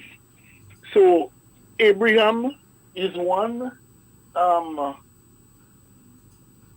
The 12 disciples, David also. David was a sinner, and at the end, part of the way of David's life, David repented. So, yes, all of us born in sin, but we don't remain and continue to live a sinful life because David repented. Because if we look at David's situation with Bathsheba, and you read Psalm 51 and you see where he repented, at the end of David's days, there was a young, very attractive lady that they used to warm David, and he never interfered with that woman. And you know the importance of that woman? Right? You know the importance of that same woman? I think so. No, you remember Adonijah? Yes. You know the importance of that woman with Adonijah and Solomon? No. Anybody to get that woman to wife, automatically would be the king. Oh yes, I remember. Yes, so when Bathsheba realized what Adonijah doing, he wanted that. Yeah. Adonijah mother go to David and say, watch, I know you go give Solomon the king. And kill him. But all asking from you, give the concubine to Adonijah because she know technically, if Adonijah get a concubine, Solomon dead. Right. So I'm glad that you bring up that. So Clifford, I must have to read the book and cut it. Because the book is simple to understand, but it doesn't teach them things and them. A lot of fellas teaching you to sow seed for prosperity. They don't teaching you them things and them. Well, I'll give you a joke. A pastor been trying to convince me for years that I'm not supposed to obey the commandments. And he been sending videos for me, and I sent one for him, and he get mad with me. That man cost me bad. Well, let me tell you something. Before you go, Psalms 19:7 clearly say, the law of the Lord is perfect. Definitely. It converts the soul. The testimonies of the Lord, it show, making wise the simple. So if the law of the Lord is perfect, the 10 commandments, why is the law of the Lord? And listen to me. Sin is transgression of the law. You know? So anybody who has said the law done away, that means sin done away. You know? Right. So how you go sin if you don't transgress in the law? If you don't have no law to transgress, how you sinning? So why do they have the church? No, I just asking simply. If you don't have the law to transgress, how could you sin? It's impossible. Because the book of James tells us that Christianity does. Yeah, where there is no law, there is no transgression. No. The police can't charge you if you don't transgress no law. So all saying the law done away, but they saying you have sin. Because if sin is the transgression of the law, and you have no law to transgress, there's no sin. And there's no reason for the word to become flesh to dwell among men to atone the world. So in the own way they saying God lie. Yes. So they don't believe in God. I tell you, they believe in other thing other than God. Alternative facts. And the book so easy to understand. If you believe in God, you can't say the law done away. Because when the man of Galilee, he said he don't come to take out the light, just come to fulfill. Yeah. However, he emphasized on love to mankind. Yes, because so if you build a house, when you fulfill, that don't mean you have to break it down and start over, you're just leaving it. You see, if you teach people the truth, you won't be able to enslave the mind. That's what it is. Right? And Las Casas and Montesinos, they know that. So they come down here with the thing to this is what I realized. So anyway, have a blessed day, caller. Yeah, man. And continue cutting the book. Yes. All right. If I'm not going deep in the book this morning. I'm a mere. I find you watching me like. What? I could, where the book concern, I could go deep, but I doesn't like to use it. No. You know. Yeah. You know that there are arguments that we would have and you'd say, Jay, let me leave you alone on that one. Yeah, but let me tell you. When it comes to the book, I ain't touching you at all. No. But I don't like to use the book for argument. Well, discussions. I like when you discuss the book, everybody should learn something. I'm not trying to use the book to win argument. However, there are certain things when I would allow the book to answer itself and not me. When the book concerns you, I don't have no opinion. The book is quite capable of dealing with itself. You get a WhatsApp call? No, I thought it was, but it's not. Anyway. Yeah, Dre. We get real spiritual this morning, right? Pastor Carl. I thought it was Master Carl. Because it's Pastor Carl now. Nah, man, it's just... You have to enlighten the people, you know. And one songwriter put, if you cannot sing like angel, if you cannot preach like Paul, you could just tell a man what Jesus loves you and he died for all. So maybe I can sing nice like Randy and them, or maybe I could just tell somebody about the book. And the Lord said let it be light. Yes. The spoken word. What they say in the beginning was the word and the word, the spoken word. Speak things into existence. The only man I could ask her, make things out of nothing. We could only bore her. We could take something and make another thing. You understand? Mm-hmm. Good morning. Yeah, Brother Andre, you know something? You is the godfather, and I the godmother. We go think Pastor Carl. We go call him a Pastor Carl. Now, you stay in your thing for yourself. I got to deal with what I have to deal with. Have a nice day, Miss Jacob. Okay, sweetheart, All right, love. good. Bye-bye. Right. You stay in your corner defense and you do your thing, eh? The time? Lena B. It's only 10:45. Morning. Lena B. Oh, I have a message for you, from Eurylis. She... What year did you join the force? 92, November. No, she would have already left. Yeah. She... 1983 to 1990. Okay. And she worked at headquarters. Okay. Can you figure out what her number was? Nah. I give you 3 guesses. 5? No, 5 was John. And me? You were 5 too? Yeah. That was your number? Yeah. 5? Yeah. When? In my second voyage. Oh, in your second voyage? Yeah. Here? Yeah. Okay, yeah, because that time 5 would have Yeah. retired from the force. Yeah. And you would have died at that time too. Died at that time, yeah. 5. Oh, so you were 5? Yeah. Okay. So she was a corporal. Yeah. Yeah, she got to the rank of corporal. Corporal Daniel. Okay. Corporal 1. What? Daniel. Okay. Yeah, that was Eurylis. Unique. Yeah. My father was 75. Great. Yeah. Speaking of fathers, my father, he worked at Pearls Airport. Okay. I don't know in which department, but he worked at Pearls Airport. And that is kind of like something that I started to do for myself too, is that I really wanted to truthfully walk in his footsteps. So he was a teacher at the, that's how he met my mom. That's how he met my mom. Because I think my sisters used to go to school in Montrose. In the primary? Yeah. Okay. And he was a teacher there. Okay. Yeah. So I figure he used to do some, put him in detention. So he had some Adventist thing in him? He was an Adventist, yeah. Okay. So yeah, I figure he used to put him in detention for mommy to come in school. Yeah. That wicked guy. Yeah. Caused the lady to come in school so he could see Juicer. I believe that's what he did. Because normally... Yeah. Go on, man. You're greening? Yeah. Anyway, so he was a teacher. So I taught for a period in my life. Because I kind of like wanted to step in his footsteps. Well, that's something I always wanted to do, Yeah, teaching. so I taught. And then he worked at the airport. Okay. So I worked at Point Celine. He worked at Pearl. Yeah. The only thing that he did that I have not done as yet. Yes. Is that he was a prison officer.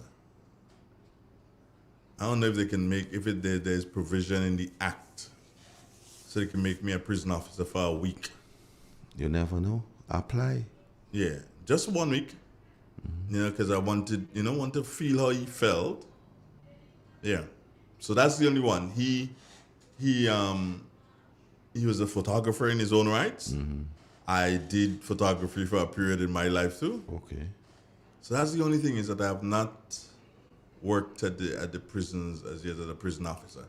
And if I can get that, then I could. I just speak about prison officer. Mine Trini, your cousin. Oh, yeah? I know you're listening. See, he doesn't miss that for nothing. Yeah, my uncle in New York is listening, but is he in Jersey? I don't know where he is now today. Hey, big guy. Good morning. How you doing? Yeah, I go and handle the business. Don't worry. Yeah, so handle the business? Yeah, I have to handle something for him. Yeah. Did I tell you that I met the Commissioner of Prisons recently? Yeah, you see you had a conversation. Yeah, but we have to take him up on the offer, to get him most on. Definitely. Yeah. Cleveroy Deputy. Depo says Andrea is a prisoner. Yes, not a prison officer. Hell no. I get the hens, Beelzebub. Yeah. So I have to take him up on that offer to have a conversation with him about what's happening at the prisons. So we have to visit him one day, Carl. We have to go to the city and visit with him. Not as prisoners. Not as prisoners, no. We have to give him a call and find what day we should do that. come We should do that. and sit with him and talk and stuff. So that'd be nice. You think anything we could do to kind of cause, because remember we are talking about the sexual thing, scourge, almost 50% of matters in the arthritis, and he might be able to give some information and make people properly understand. As you see, you're buying into some of the programs too. What else call the thing when you go there? What else do persons when they go there? Re-what? Something. Rehabilitate. Rehabilitate. That's the word. He's a bright guy. Rehabilitate. Yes. Yeah, so that's me and Dad. Although we never really had that, because he went away when I was pretty young, and I remember him coming back to Grenada when I was about 7 years old, 6 or 7 years old. And I was in Miss Williams' class at Heinze in St. George's. I'll never forget. Miss Williams was what we call Mong Mong. Yeah. And Anna Williams. So was she from Australian descent? Well, I guess. Okay. But born in Grenada. Okay. And I remember him talking to her. And that bastard, I say that yes, he said to her, beat him! And I'm, what's wrong with this guy? You know, in my mind, I'm thinking, what's wrong with this guy? I don't get licks. Especially from Miss Williams, because she liked ice water. She liked ice water. I live in the rectory. Okay. It's the only place, they didn't have a fridge in the school. It's the only place you could get the ice water. No one else could go to the rectory because they're dogs. So quid pro quo? Well, of course, if she beat me, I ain't going for no ice water. Man. Forget that. She knows that once you do something, she raise that hand. I'm looking at her like this, guy, like really, you gonna hit me? And you know that you ain't getting no ice water. You're giving her this puppy dog look? Yeah, no, I'm giving a big bad dog. You must. In my mind, I'm going. You must be crazy to try that. You know, and then she talk, not hit me because she know no ice water. Wow. The dogs are there, that's one. And two, if she sends somebody and it's closed, as mom is not in the kitchen and it's closed, what you gonna do? Knock on the front door to ask for water? So see, at your very tender age, you're practicing mental disintegration, man. You can't knock on the front door and ask for water. So it means that I'm the only one who can enter the house because it's locked, but I know where I have to pass to go in. That's sledging. But you can say what you want.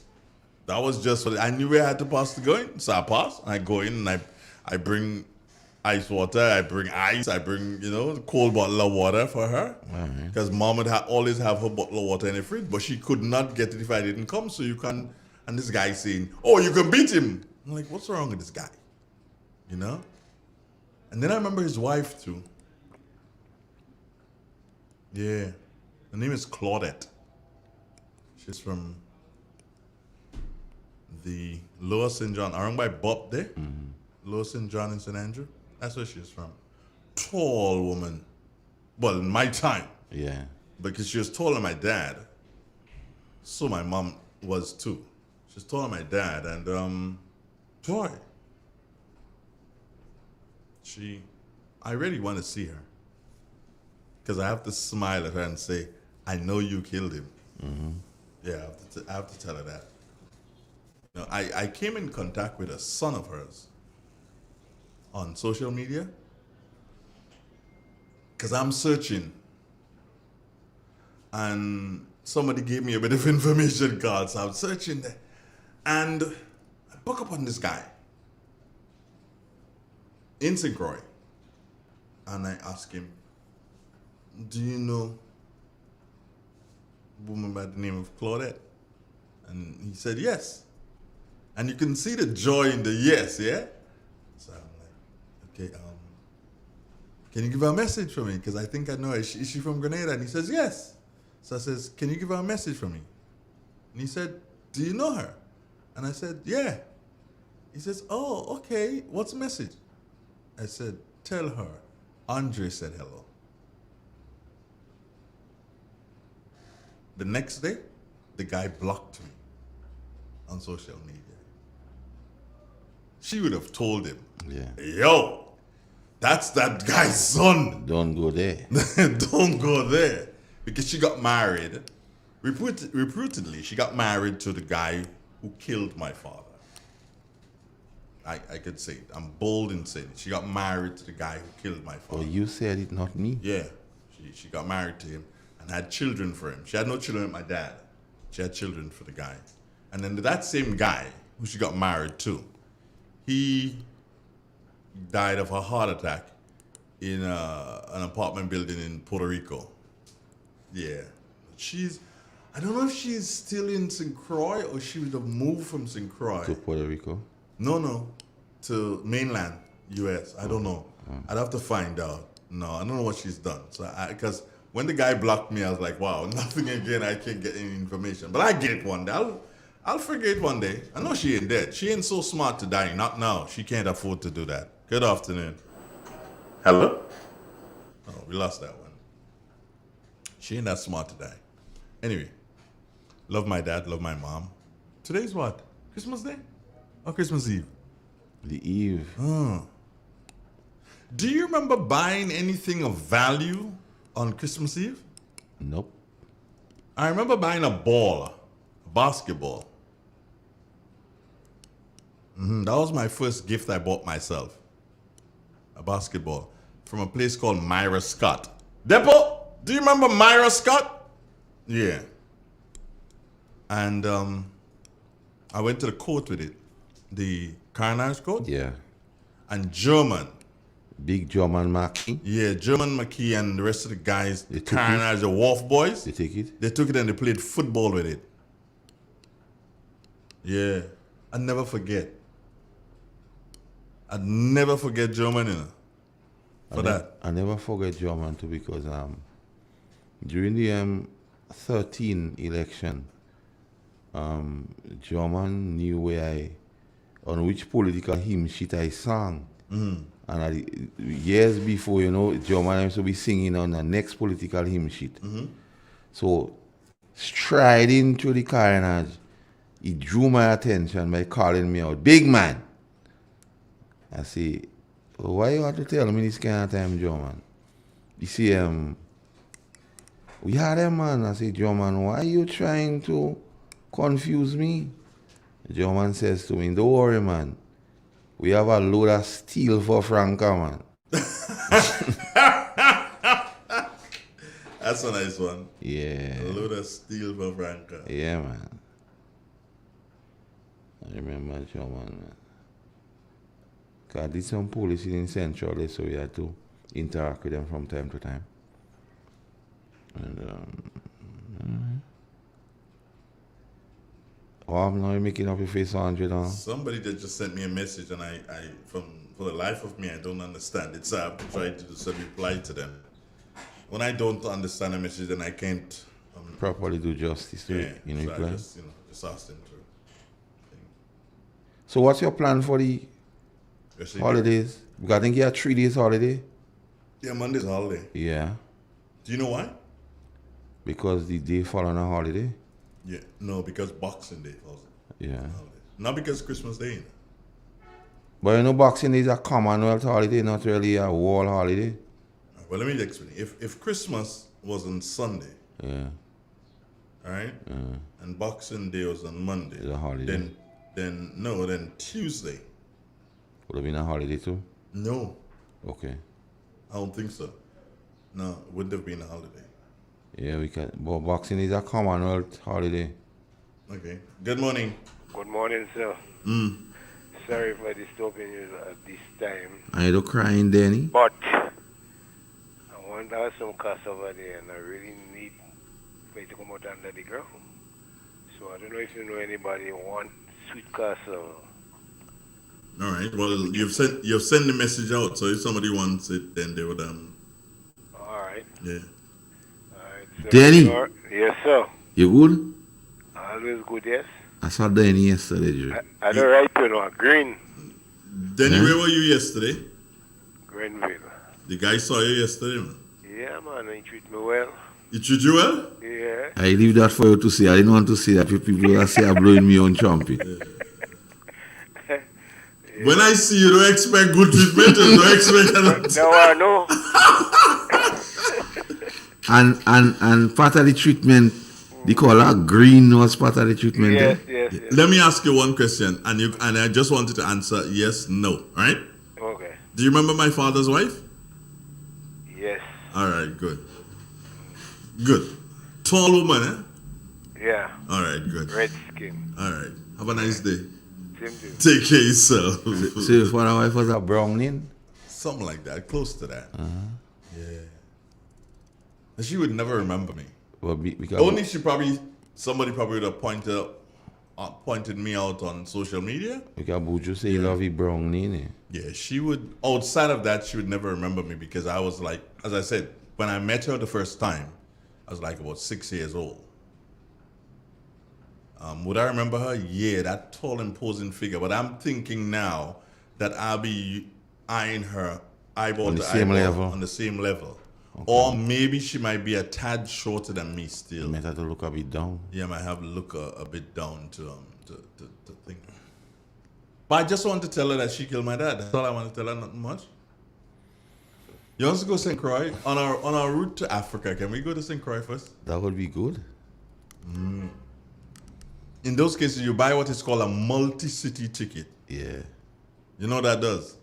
Yeah, allow you access to our cities. Well, yeah, that. But you pay less. So if you're going to the States, Carl, and you buy your ticket, it's a bit of a hassle. But if you buy your ticket, Grenada to Barbados to Antigua to Puerto Rico to say Miami or New York, right? You just overnight in those places, your ticket will be less than going straight to New York. Okay. Yeah. I found out when I went to Cuba, because I did Grenada to New York and then New York to Cuba.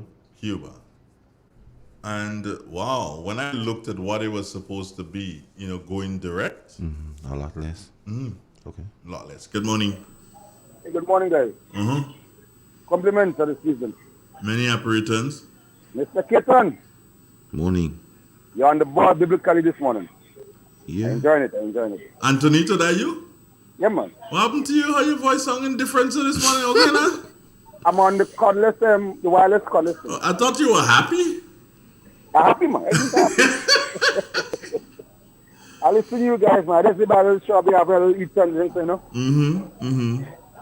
in the wisdom. Taking in some. All right. No, we appreciate that. I was in your area yesterday. Why didn't come, man? Nah, you would have been busy, man. Don't worry, I'll be back. I was in Mount Airy. I was, up inside Mount Manassas. I was in your area. But why did somebody by the place I told you? Man, it was myself and Jay. Okay. So you're kind of you're trying to find what's his name? Nimrod. Okay. So he was here, there, and everywhere, and then we found him. Okay. Well, We yesterday found- I wasn't a staff official. Okay, we found him. Where did we find him? Where you? Okay, you know the Roberts lips, the ponytail and the one where? Up, what you call that road going up there? That's ready. Rady, right? We found him in Rady eventually. Yeah. Yeah, and then we came back down from Rady and went to where Jay lives, which is on the other side. All right. Going up past where Senator Garway lives. Yeah. Yes, and the guy will St. Paul. No. Who tell you that? Well, it's a good thing you're in though, so you cannot be accused of doing anything to him. No. The guy has my name taken. Okay. His person is Winston, my person is Winston. Okay. I hear you, bro. And he knows me pretty well, so All right. So everything good with you though? Yeah, man. Nice. Nice to know you're listening. Thank you. We got link up offline, so don't worry, sir. Yes, man. One love. All right. Sorry. Yeah, man. Yeah. Old squaddy, yeah? Simple squaddy. 4420975. Or 01. 01. 01. Yeah. You know, I asked you two things that you would love to do, if you had the chance, and you didn't ask me the same. Seeing that we back there, what would be two things? Can I combine one into two? Yes. Then have yeah, another one? Yes. To have my mother and father back. Wow. But not as no husband and wife. He Just- living his life. Lady she life for herself. Just as two individuals. Two individuals. Cause I think mom, more than anything else, deserve to know this. And my belief in the Ancient of Days tells me that she's aware of this. But I just wanted her physically here to see her smile. You see the impression on her face. I wanted her to know this. Yeah. And for my dad being here, just so that I can learn some men things from him. Yeah. That's all I want. I Some think that men they to- wish you all guys. Yeah, to learn some men things. So I want mom to be able to say, damn, that little bastard, he did it, yeah? Yeah. So, and then, so if that two combine into one, and then the second thing I'd love to have, and which is, and remember I said to you, the second thing is the best thing. And for me, the second thing is to have enough to touch the lives of many. To have enough to touch the lives of many. That I wish I had at this particular point in time. I hope you wish your means afforded you to do so. Yeah. Yeah. You know, it's... Drew, a lot of times when I communicate with the Ancient of Days, after thanking him for all he's done for me, and asking him for forgiveness for my transgressions, the next thing I'll ask him to, let his will be done, and to allow me to be in a position or to be his instrument. I'll ask him, let me be your instrument. I've not gotten So to that to do. level as yet to say, yo, let me be your instrument. I just... No, you see, same thing as you have enough. I just so want I'll to have ask. enough So that I I'll can ask just- him. I'll say, let me be your instrument. Yeah. Or let my purpose be your instrument. You know, I saw something. It happens in the United States. I don't remember which state, but it happens where there is a billionaire who has never been unmasked. Okay. But he goes to a particular or different malls, whatever, and hands out $100 bills. Yeah. To everybody who goes by, irrespective of race, color, creed, class, Well, so he's age, supposed to be. or whatever. And What? he hands out every Christmas. He Yeah. does that. I have to check and see if where he is this year, or if it is being done So this you year. don't discriminate. No, he just hands out $100 bills. Yeah. And it's not that I want to hand out $100 bills, Carl, but I want to ensure that more people are okay. Yes. That's what I want, to make sure that Bring more joy people to are, more people. Yeah, more people are okay. And in as much as many politicians strive to do same, I know a lot of them, if not all of them, wish that they had better means. Yeah, the means afforded them better too. To do that. And I'm speaking here politicians across the board. Yeah, general politicians. General politicians. The good politicians would always want to do this. Yeah.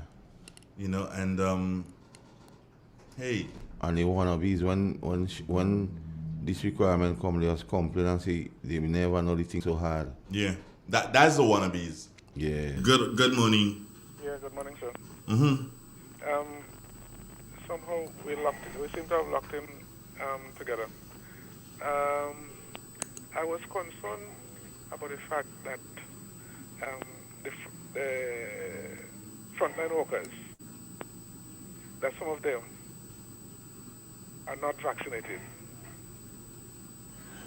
And I was thinking that maybe we could have done something differently concerning frontline workers as to identifying them. Can you speak louder, please? You always do that. If you don't speak louder, then people are struggling to hear you. So Okay, please good. speak louder, sir. Okay, good. Yeah, I was concerned the frontline workers, they told me frontline workers, and some of them are not vaccinated. And I was thinking we could have done something differently, give them incentive. Yeah? Give incentives to those who are fully vaccinated, the frontline workers, like doctors and nurses and so forth. Because some of them deliberately, they avoid being vaccinated and they spread that rumor also and not getting no vaccination. So this runs through, and the people saying, if the doctor wouldn't do it, then I wouldn't do it. So I was thinking, if there be a second time, we could give them half-month pay, and those who are fully vaccinated and frontline, give them a full month's pay instead of giving it across the board, because you more or less give them incentive not to be vaccinated here. Yes? And I think... No, I don't agree with you, but go I ahead. understand. Go ahead. However, I am locked in just in time to hear Master Carl with Mr. Bridgman. And Mr. Bridgman, I think Mr. Carl was not joking with you when you were speaking. And I heard that you were laughing and giggling like you know what you're giggling about. Master Carl was telling you, look somewhere else, not in him. Look in the book for it. So you need not giggle. This is not a joking matter. Thank you very much, sir. Thank you, sir. Have a great Christmas. Yeah, but really, in terms of the frontline workers, and once you start doing that, you go defeat the purpose. Yeah. Once you start discriminating, You can't discriminate. because one must never forget, when the pandemic hit, it was not a requirement that if you don't vaccine, you can contribute, and if you vaccine, you can contribute. It was shared sacrifice. Because before the vaccine got here, there was shared sacrifice. Yeah. So you have to reward in that manner. Going forward, yes, in terms of getting who are not vaccinated, you might have to use another means. But I don't think you should punish a man after he sacrificed for that. Dr. Mitchell is not the person to do that. Nah, he's not that kind of person. He's not like He's not the colonel. He's not the colonel. Definitely not. You see, Depo here is saying, of course, Myra Scott was one of the stores where my mom bought her plastic tablecloth. Those with the fruits on them. Yeah. Nothing Used to have a smell. Nothing like the smell of a new piece of linoleum. Yeah. And Myra Scott plastic tablecloth on Christmas morning. Tell you, you had a Had smell. a smell to it. Yeah, Depo, you got that right. Do you know who Myra Scott was? Nah, I don't know. Myra Scott, do you know where Batter was? Batter shoe store in town? I'm not in town that long. You just in town? Yeah. Okay. What's The- there the now? I only don't even know what's by Myra Scott now. I haven't passed there for a long The time. only thing I in town before is the Terminus and we Kentucky the on. Okay. Melrose Do you Street. remember where what's his name? Lennox Durham had his place? Where is the the chicken place? Yeah. Chef Castle? Yeah. First? Royal Castle. Royal Castle, sorry. Yeah. Right? That was Batter. Okay. And then just past that, Going towards just past that going, back the stadium direction? yeah, on the right hand side, Yeah. right there was Myra Scott. Okay. No, there's something, no, there's a, hold on, no, there's something, there's something between, no, there's something, Evans shop. Okay. Is between there. In 92 I went in town. You just rejoined it? The police force have It wasn't for the RGPF. maybe still I don't know tongue. And then on morning when we doing PT, they call know the tongue run, so they bring you in different streets and alleys. Okay. To know the tongue. Thank God to the RGPF. Well, I can't discriminate. It's a fact. Partner, you just rich. No, well, that my antecedents. I cannot run away from it. In November of 92, I really get, and the last day of November, so early December of 92. You see me? Yeah. I played this song for me. This one right here, I played for me. For all the senior citizens in Trinidad and Tobago. Yes. Irving Rousseau. For all Sylvan Morrell. who've been in tongue long enough Edmund Barry. to know about China tongue. Take this one, brothers. I ain't tongue that long. Demo! This is red on them? Yes. Tongue when fire burned down, United Grocers and them shops around. I was in tongue when the market on George Street could be found. I was in tongue when Syrians came round, selling clothes to old and young. I was in tongue when police superintendent Fletcher drunk. I was in tongue when men dressed in brown used to be hunting down them pottongs and locking them up down in Woodbrook inside the pound. I was in tongue when Baptist and Gong couldn't be seen on the morning ground when beef was 25 cents a pound. I was in tongue. So when they're raising up the price of rice, beef and cow tongue, I already know all of them people on greedy ground. And when they're rolling up old dashing bush to make it look young, they can't fool me because I am in tongue too long. And when Montano tell me that I must eat ground provision, he say eating cassava will cause the price of rice to come down. This time he played full up with Uncle Ben rice, lobster and salmon. He feel I now come in tongue. I ain't tongue too long. Tell Montano he economics wrong. I ain't tongue. I ain't tongue long. Ain't tongue long since beef was 25 cents a pound, man. Yeah. Oh boy. Gittins Pharmacy is there right now. Where Gittins Pharmacy? Oh, I know Gittins Pharmacy is. Right now? Yeah. Where is it? Same street where you talk about on the left side heading towards the stadium. Apparently, somebody's saying that Gittins Pharmacy has moved then. Is where Myra Scott used to be. Is that the message you're sending? Because all the person says Gittins Pharmacy is right there now. So I don't know if they're saying Christopher Stewart. Are you saying that Gittins? Okay, so yeah. So you say where Myra Scott used to be. Christopher Stewart, the bus driver? No. Christopher Stewart. Yeah, the bus driver. The man always does listen to us. Yeah. Every time he see me, he has a comment to make. Yeah. Chris. He and your good friend Ram. Yeah, Crystal. So Crystal is saying that Gittins Pharmacy is there right now. So you remember when Gittins Pharmacy was on the left going up? Yeah. I tell you something, yeah? There's a lady, Mrs. White. Stephen White, his wife, the baker. Yeah. She used to work at Gittins Pharmacy. And my mom used to send me there to get her medication. Because my mom, diabetic and stuff. And the interesting thing is that she's a beautiful lady and never wore makeup. Yeah. Never wore She's makeup. at you of your weakness? Yeah. Yeah, I know the person. But she never wore makeup. It was a beautiful gal. So I don't know how she So that human Tyrus Riley sing about then? She's royal? Yeah, man. She no makeup to be accused. And I'm going to say this and somebody's going to kill me. But hold on. Alice, how did you ever marry Stephen? Did I say that? I could afford. You on your own there? I have no dog in the race. I can say that. He killed himself laughing, yeah? But yeah, Alice. We got somebody online. Good morning. Yes, Andre. Good morning again. Mm-hmm. Maria Scott, Mm-hmm. where the Gittins Pharmacy is right now, right, that was not the original place for Maria Scott, On the opposite side, that's where Cromwell Scott and Maria Scott had, right, opposite the cooperative. The communal cooperative is on the next side by Gittins there also, right? The Maria Scott, his husband and wife, Maria Scott and Cromwell Scott. Yeah.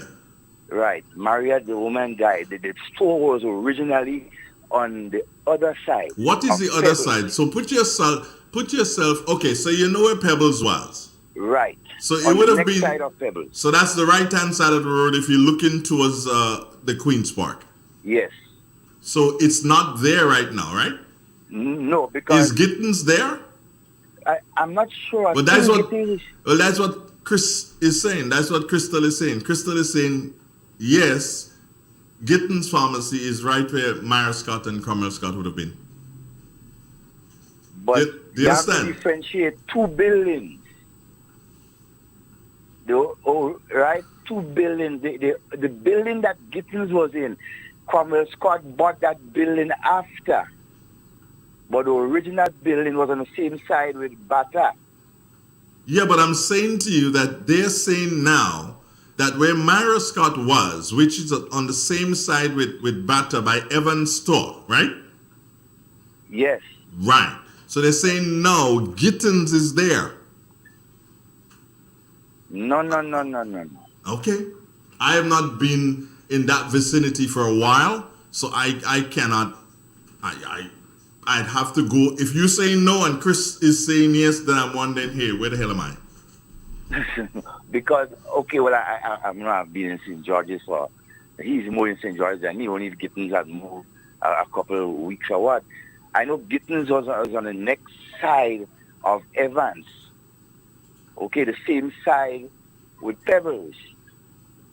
Okay, and that building was bought by them after, but the original Maria Scott was on the same side with Evans. But we ain't going was, we going is. Well, what is right? Well, the buildings where Gittins is right now, it is supposed to be right after the Communal Cooperative Credit Union. Which building are they occupying right now?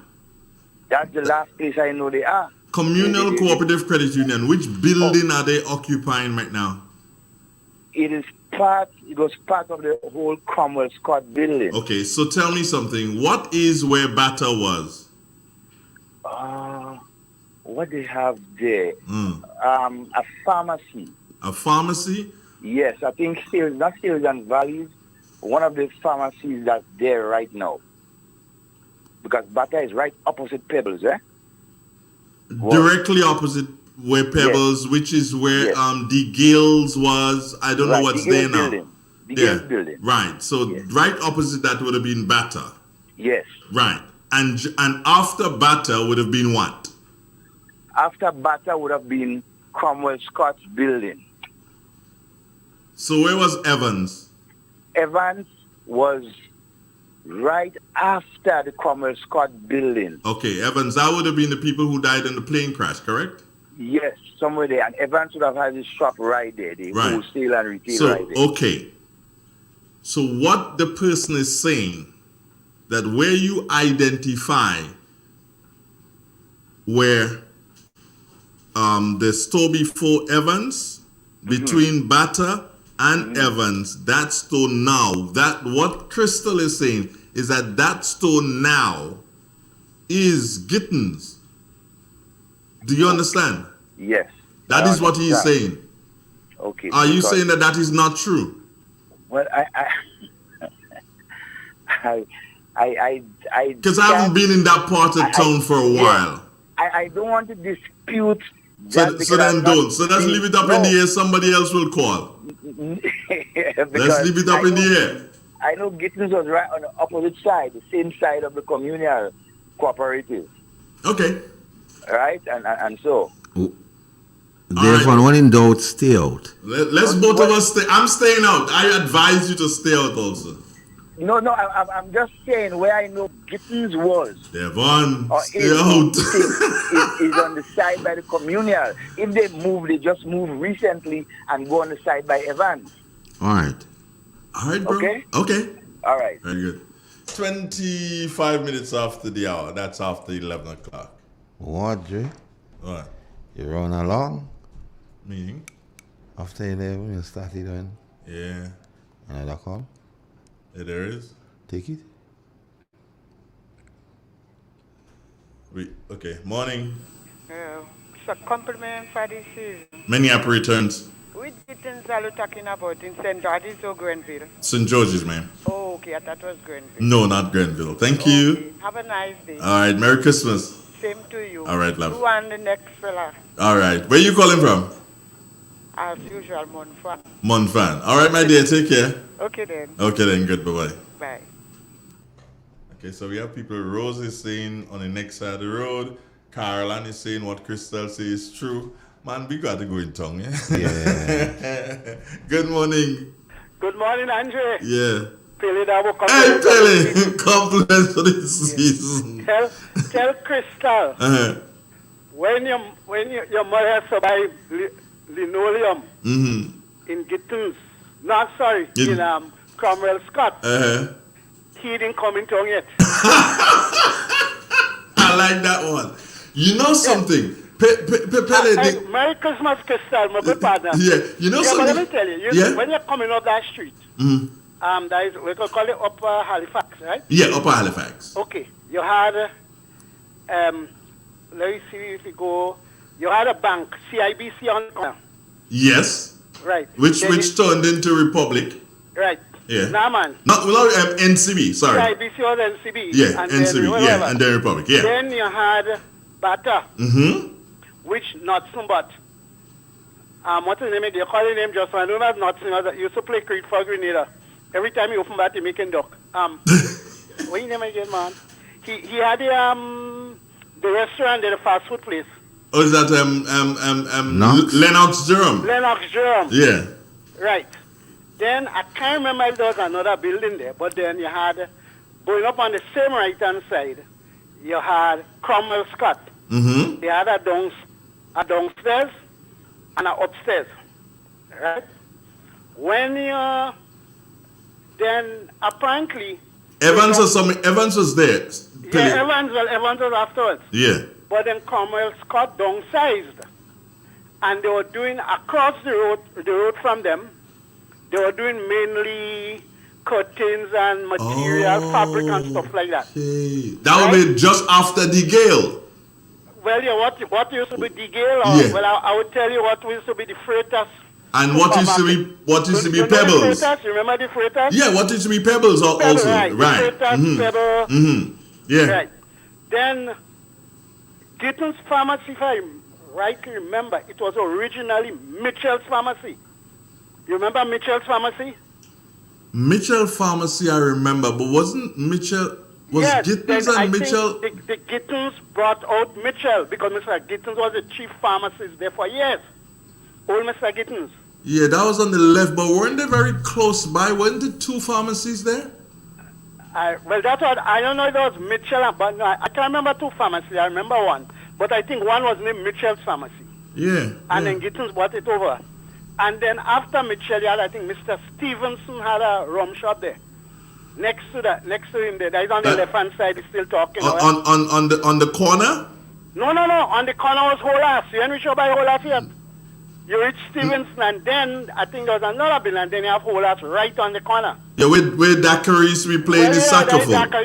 Daiquiri's father, right? Yeah. Right on the corner. Trumpet, I think. Daiquiri used to play trumpet, yeah. Yeah. And then on the other side of that would have been that. Was it that? I think it was Vienna House or something. Yeah, with all the fabric. Right. Yeah, and then before the Batiks used to own that place. Before that fabric place, there was a lady who had a bar there, Pele. She had there beard. was a bar there. Yes, she had beard and so. A tough-looking lady. A guy named Police. Police used to run that bar for a while. I don't know if it was his family and he took it over. A short guy. I went into that bar one day when I was teaching. I got paid, Billy. It was a Friday. Collecting my salaries, myself and Jude Jolly. We were going to get a bus. And I went into that bar, took out my wallet, and I purchased. And I left my wallet right there. Oh, boy. With the whole salary? Yeah. Oh, my God. I left it on the counter. Those days, a salary was a salary. You know? Yeah, I left it on the counter. Yeah, and boy, that bad. I went back because I remembered and I went back. And she was like, no, nothing here. You know, in that kind of voice. And then the next week, someone brought my wallet to me at Heinzie School Okay. because they found it in Cockroach Alley. Well, that's good. That's Cockroach Alley. Yeah. Oh, boy. Yeah, that's where they found it. I'm like, wow, I didn't even go in Cockroach Oh, Alley. yeah. I called you earlier this morning, but you had me holding on. Sorry, bro. on. Sorry, bro. You Yeah, know. I know. I was going to point out your guest this morning. He mentioned the Prime Minister of Grenada, Carriacou, P.T. Martinique. Okay, yeah, that's true. Well, fix him up. Yeah, That's okay. all I will tell you. I got you, bro. I got you. I got Well, you. I was calling to Raja. I said, hold that slip, Andrew, boy. Yeah, that one passed. Yeah. How you doing, bro? I'm doing okay. I Right. mean, around this time, I remember your brother, Bongo, and I was talking Yeah. about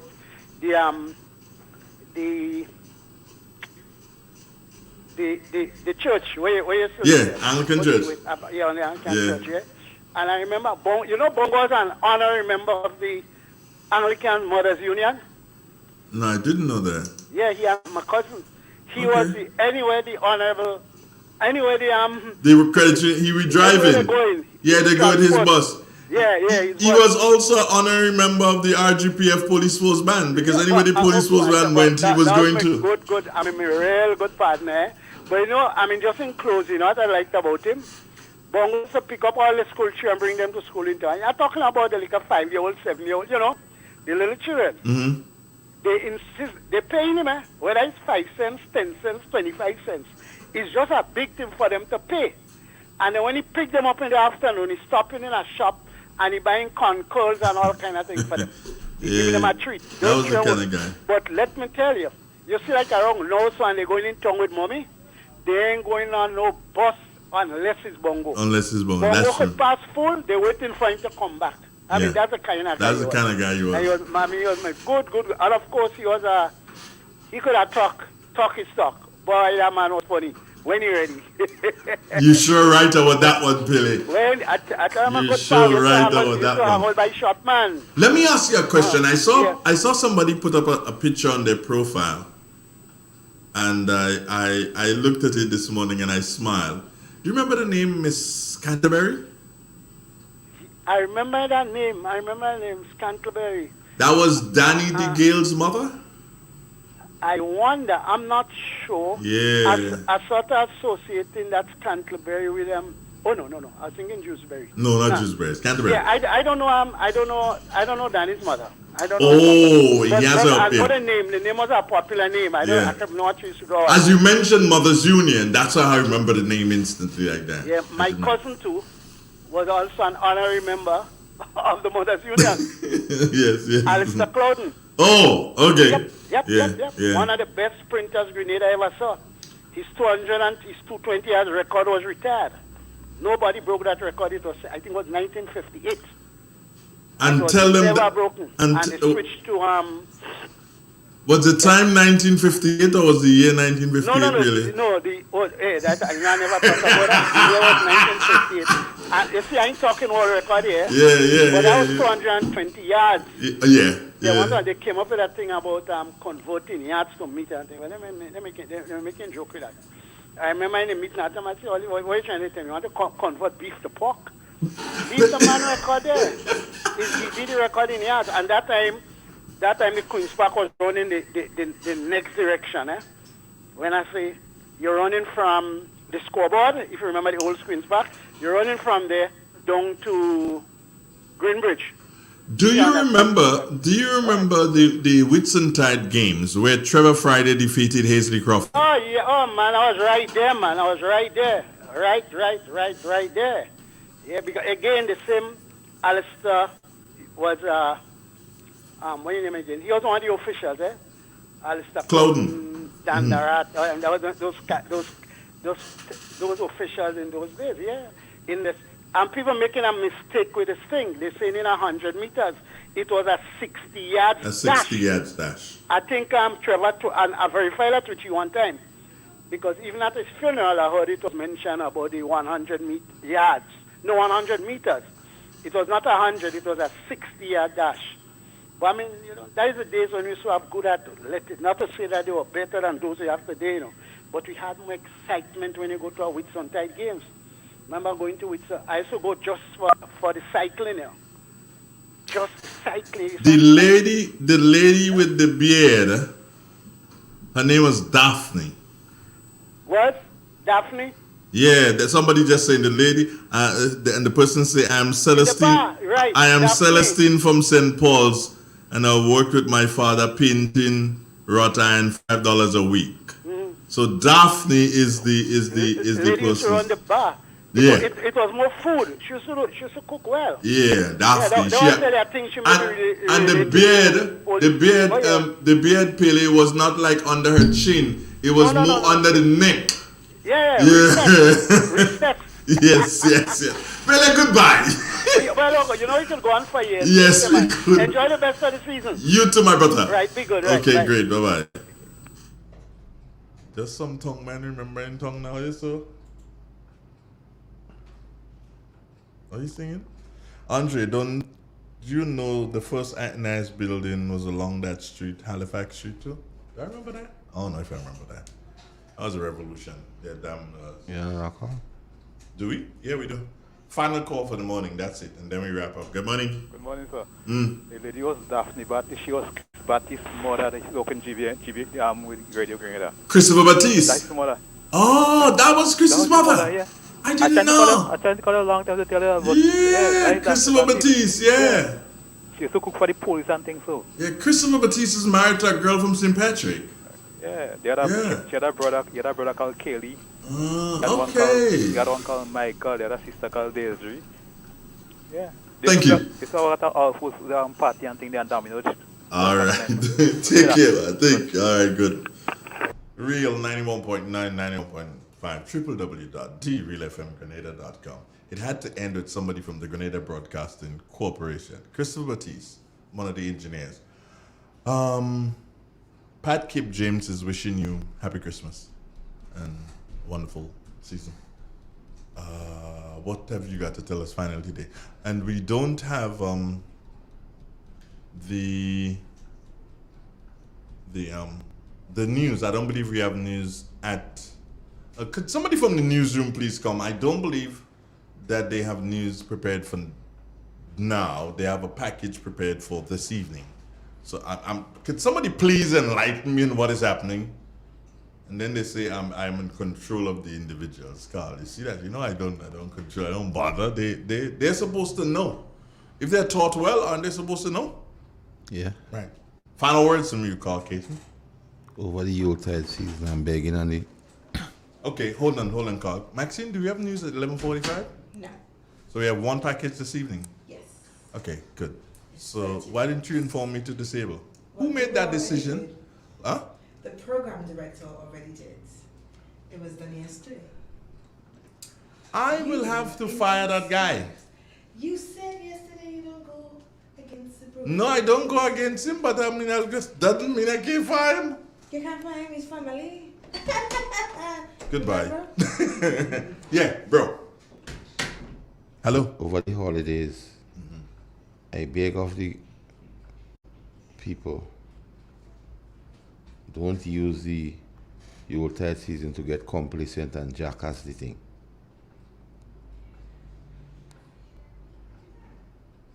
That's all? Mm-hmm.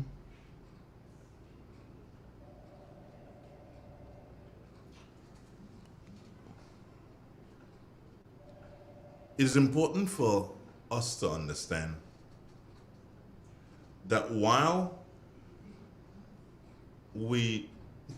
so better put, and I think you mentioned, when you think it's peace and safety, sudden destruction. Sudden destruction. And we know, we are seeing, and we are hearing the numbers climbing again in different parts of the world. Even here. Yeah. And we know about the Omicron. Yeah. And we know what we have to do. So nobody has to come out and tell you what you need to do. You know what you have to do. You know the consequences. So it was very nice and loving, if I dare say so, Carl, of the Prime Minister to come out last night and remind you. You didn't have to, but he came out to wish you the best for the season, but to also remind you of the need to protect self. Lives and livelihood. Lives and livelihood in keeping with the budget as presented by Gregory Boyne. And I believe that for the past 11 months or so, we here at Real FM, we have been telling you what you need to know and what you need to do. So you already know. So as Carl ended by saying simply this: Doja Cat's the thing. Take care of yourselves, and God bless.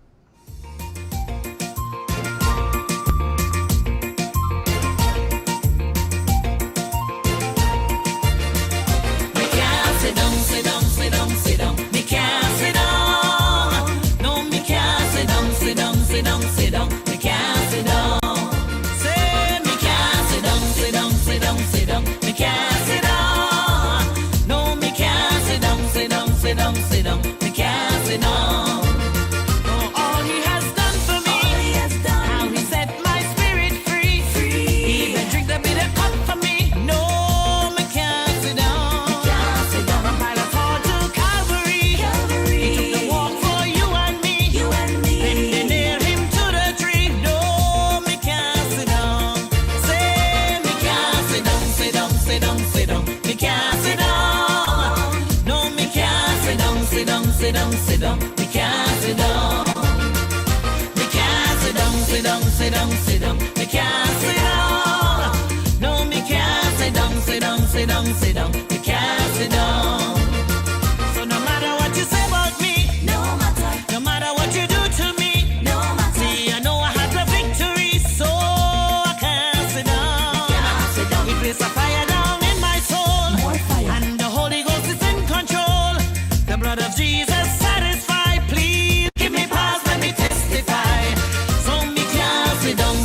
Sit down, sit down, we can't sit down. Oh, we can't sit down, sit down, sit down, sit down, we can't sit down. We can't sit down, sit down, sit down, sit down, we can't sit down. Saints, we can't sit down, sit down, sit down, sit down, we can't sit down. No way, we can't sit down.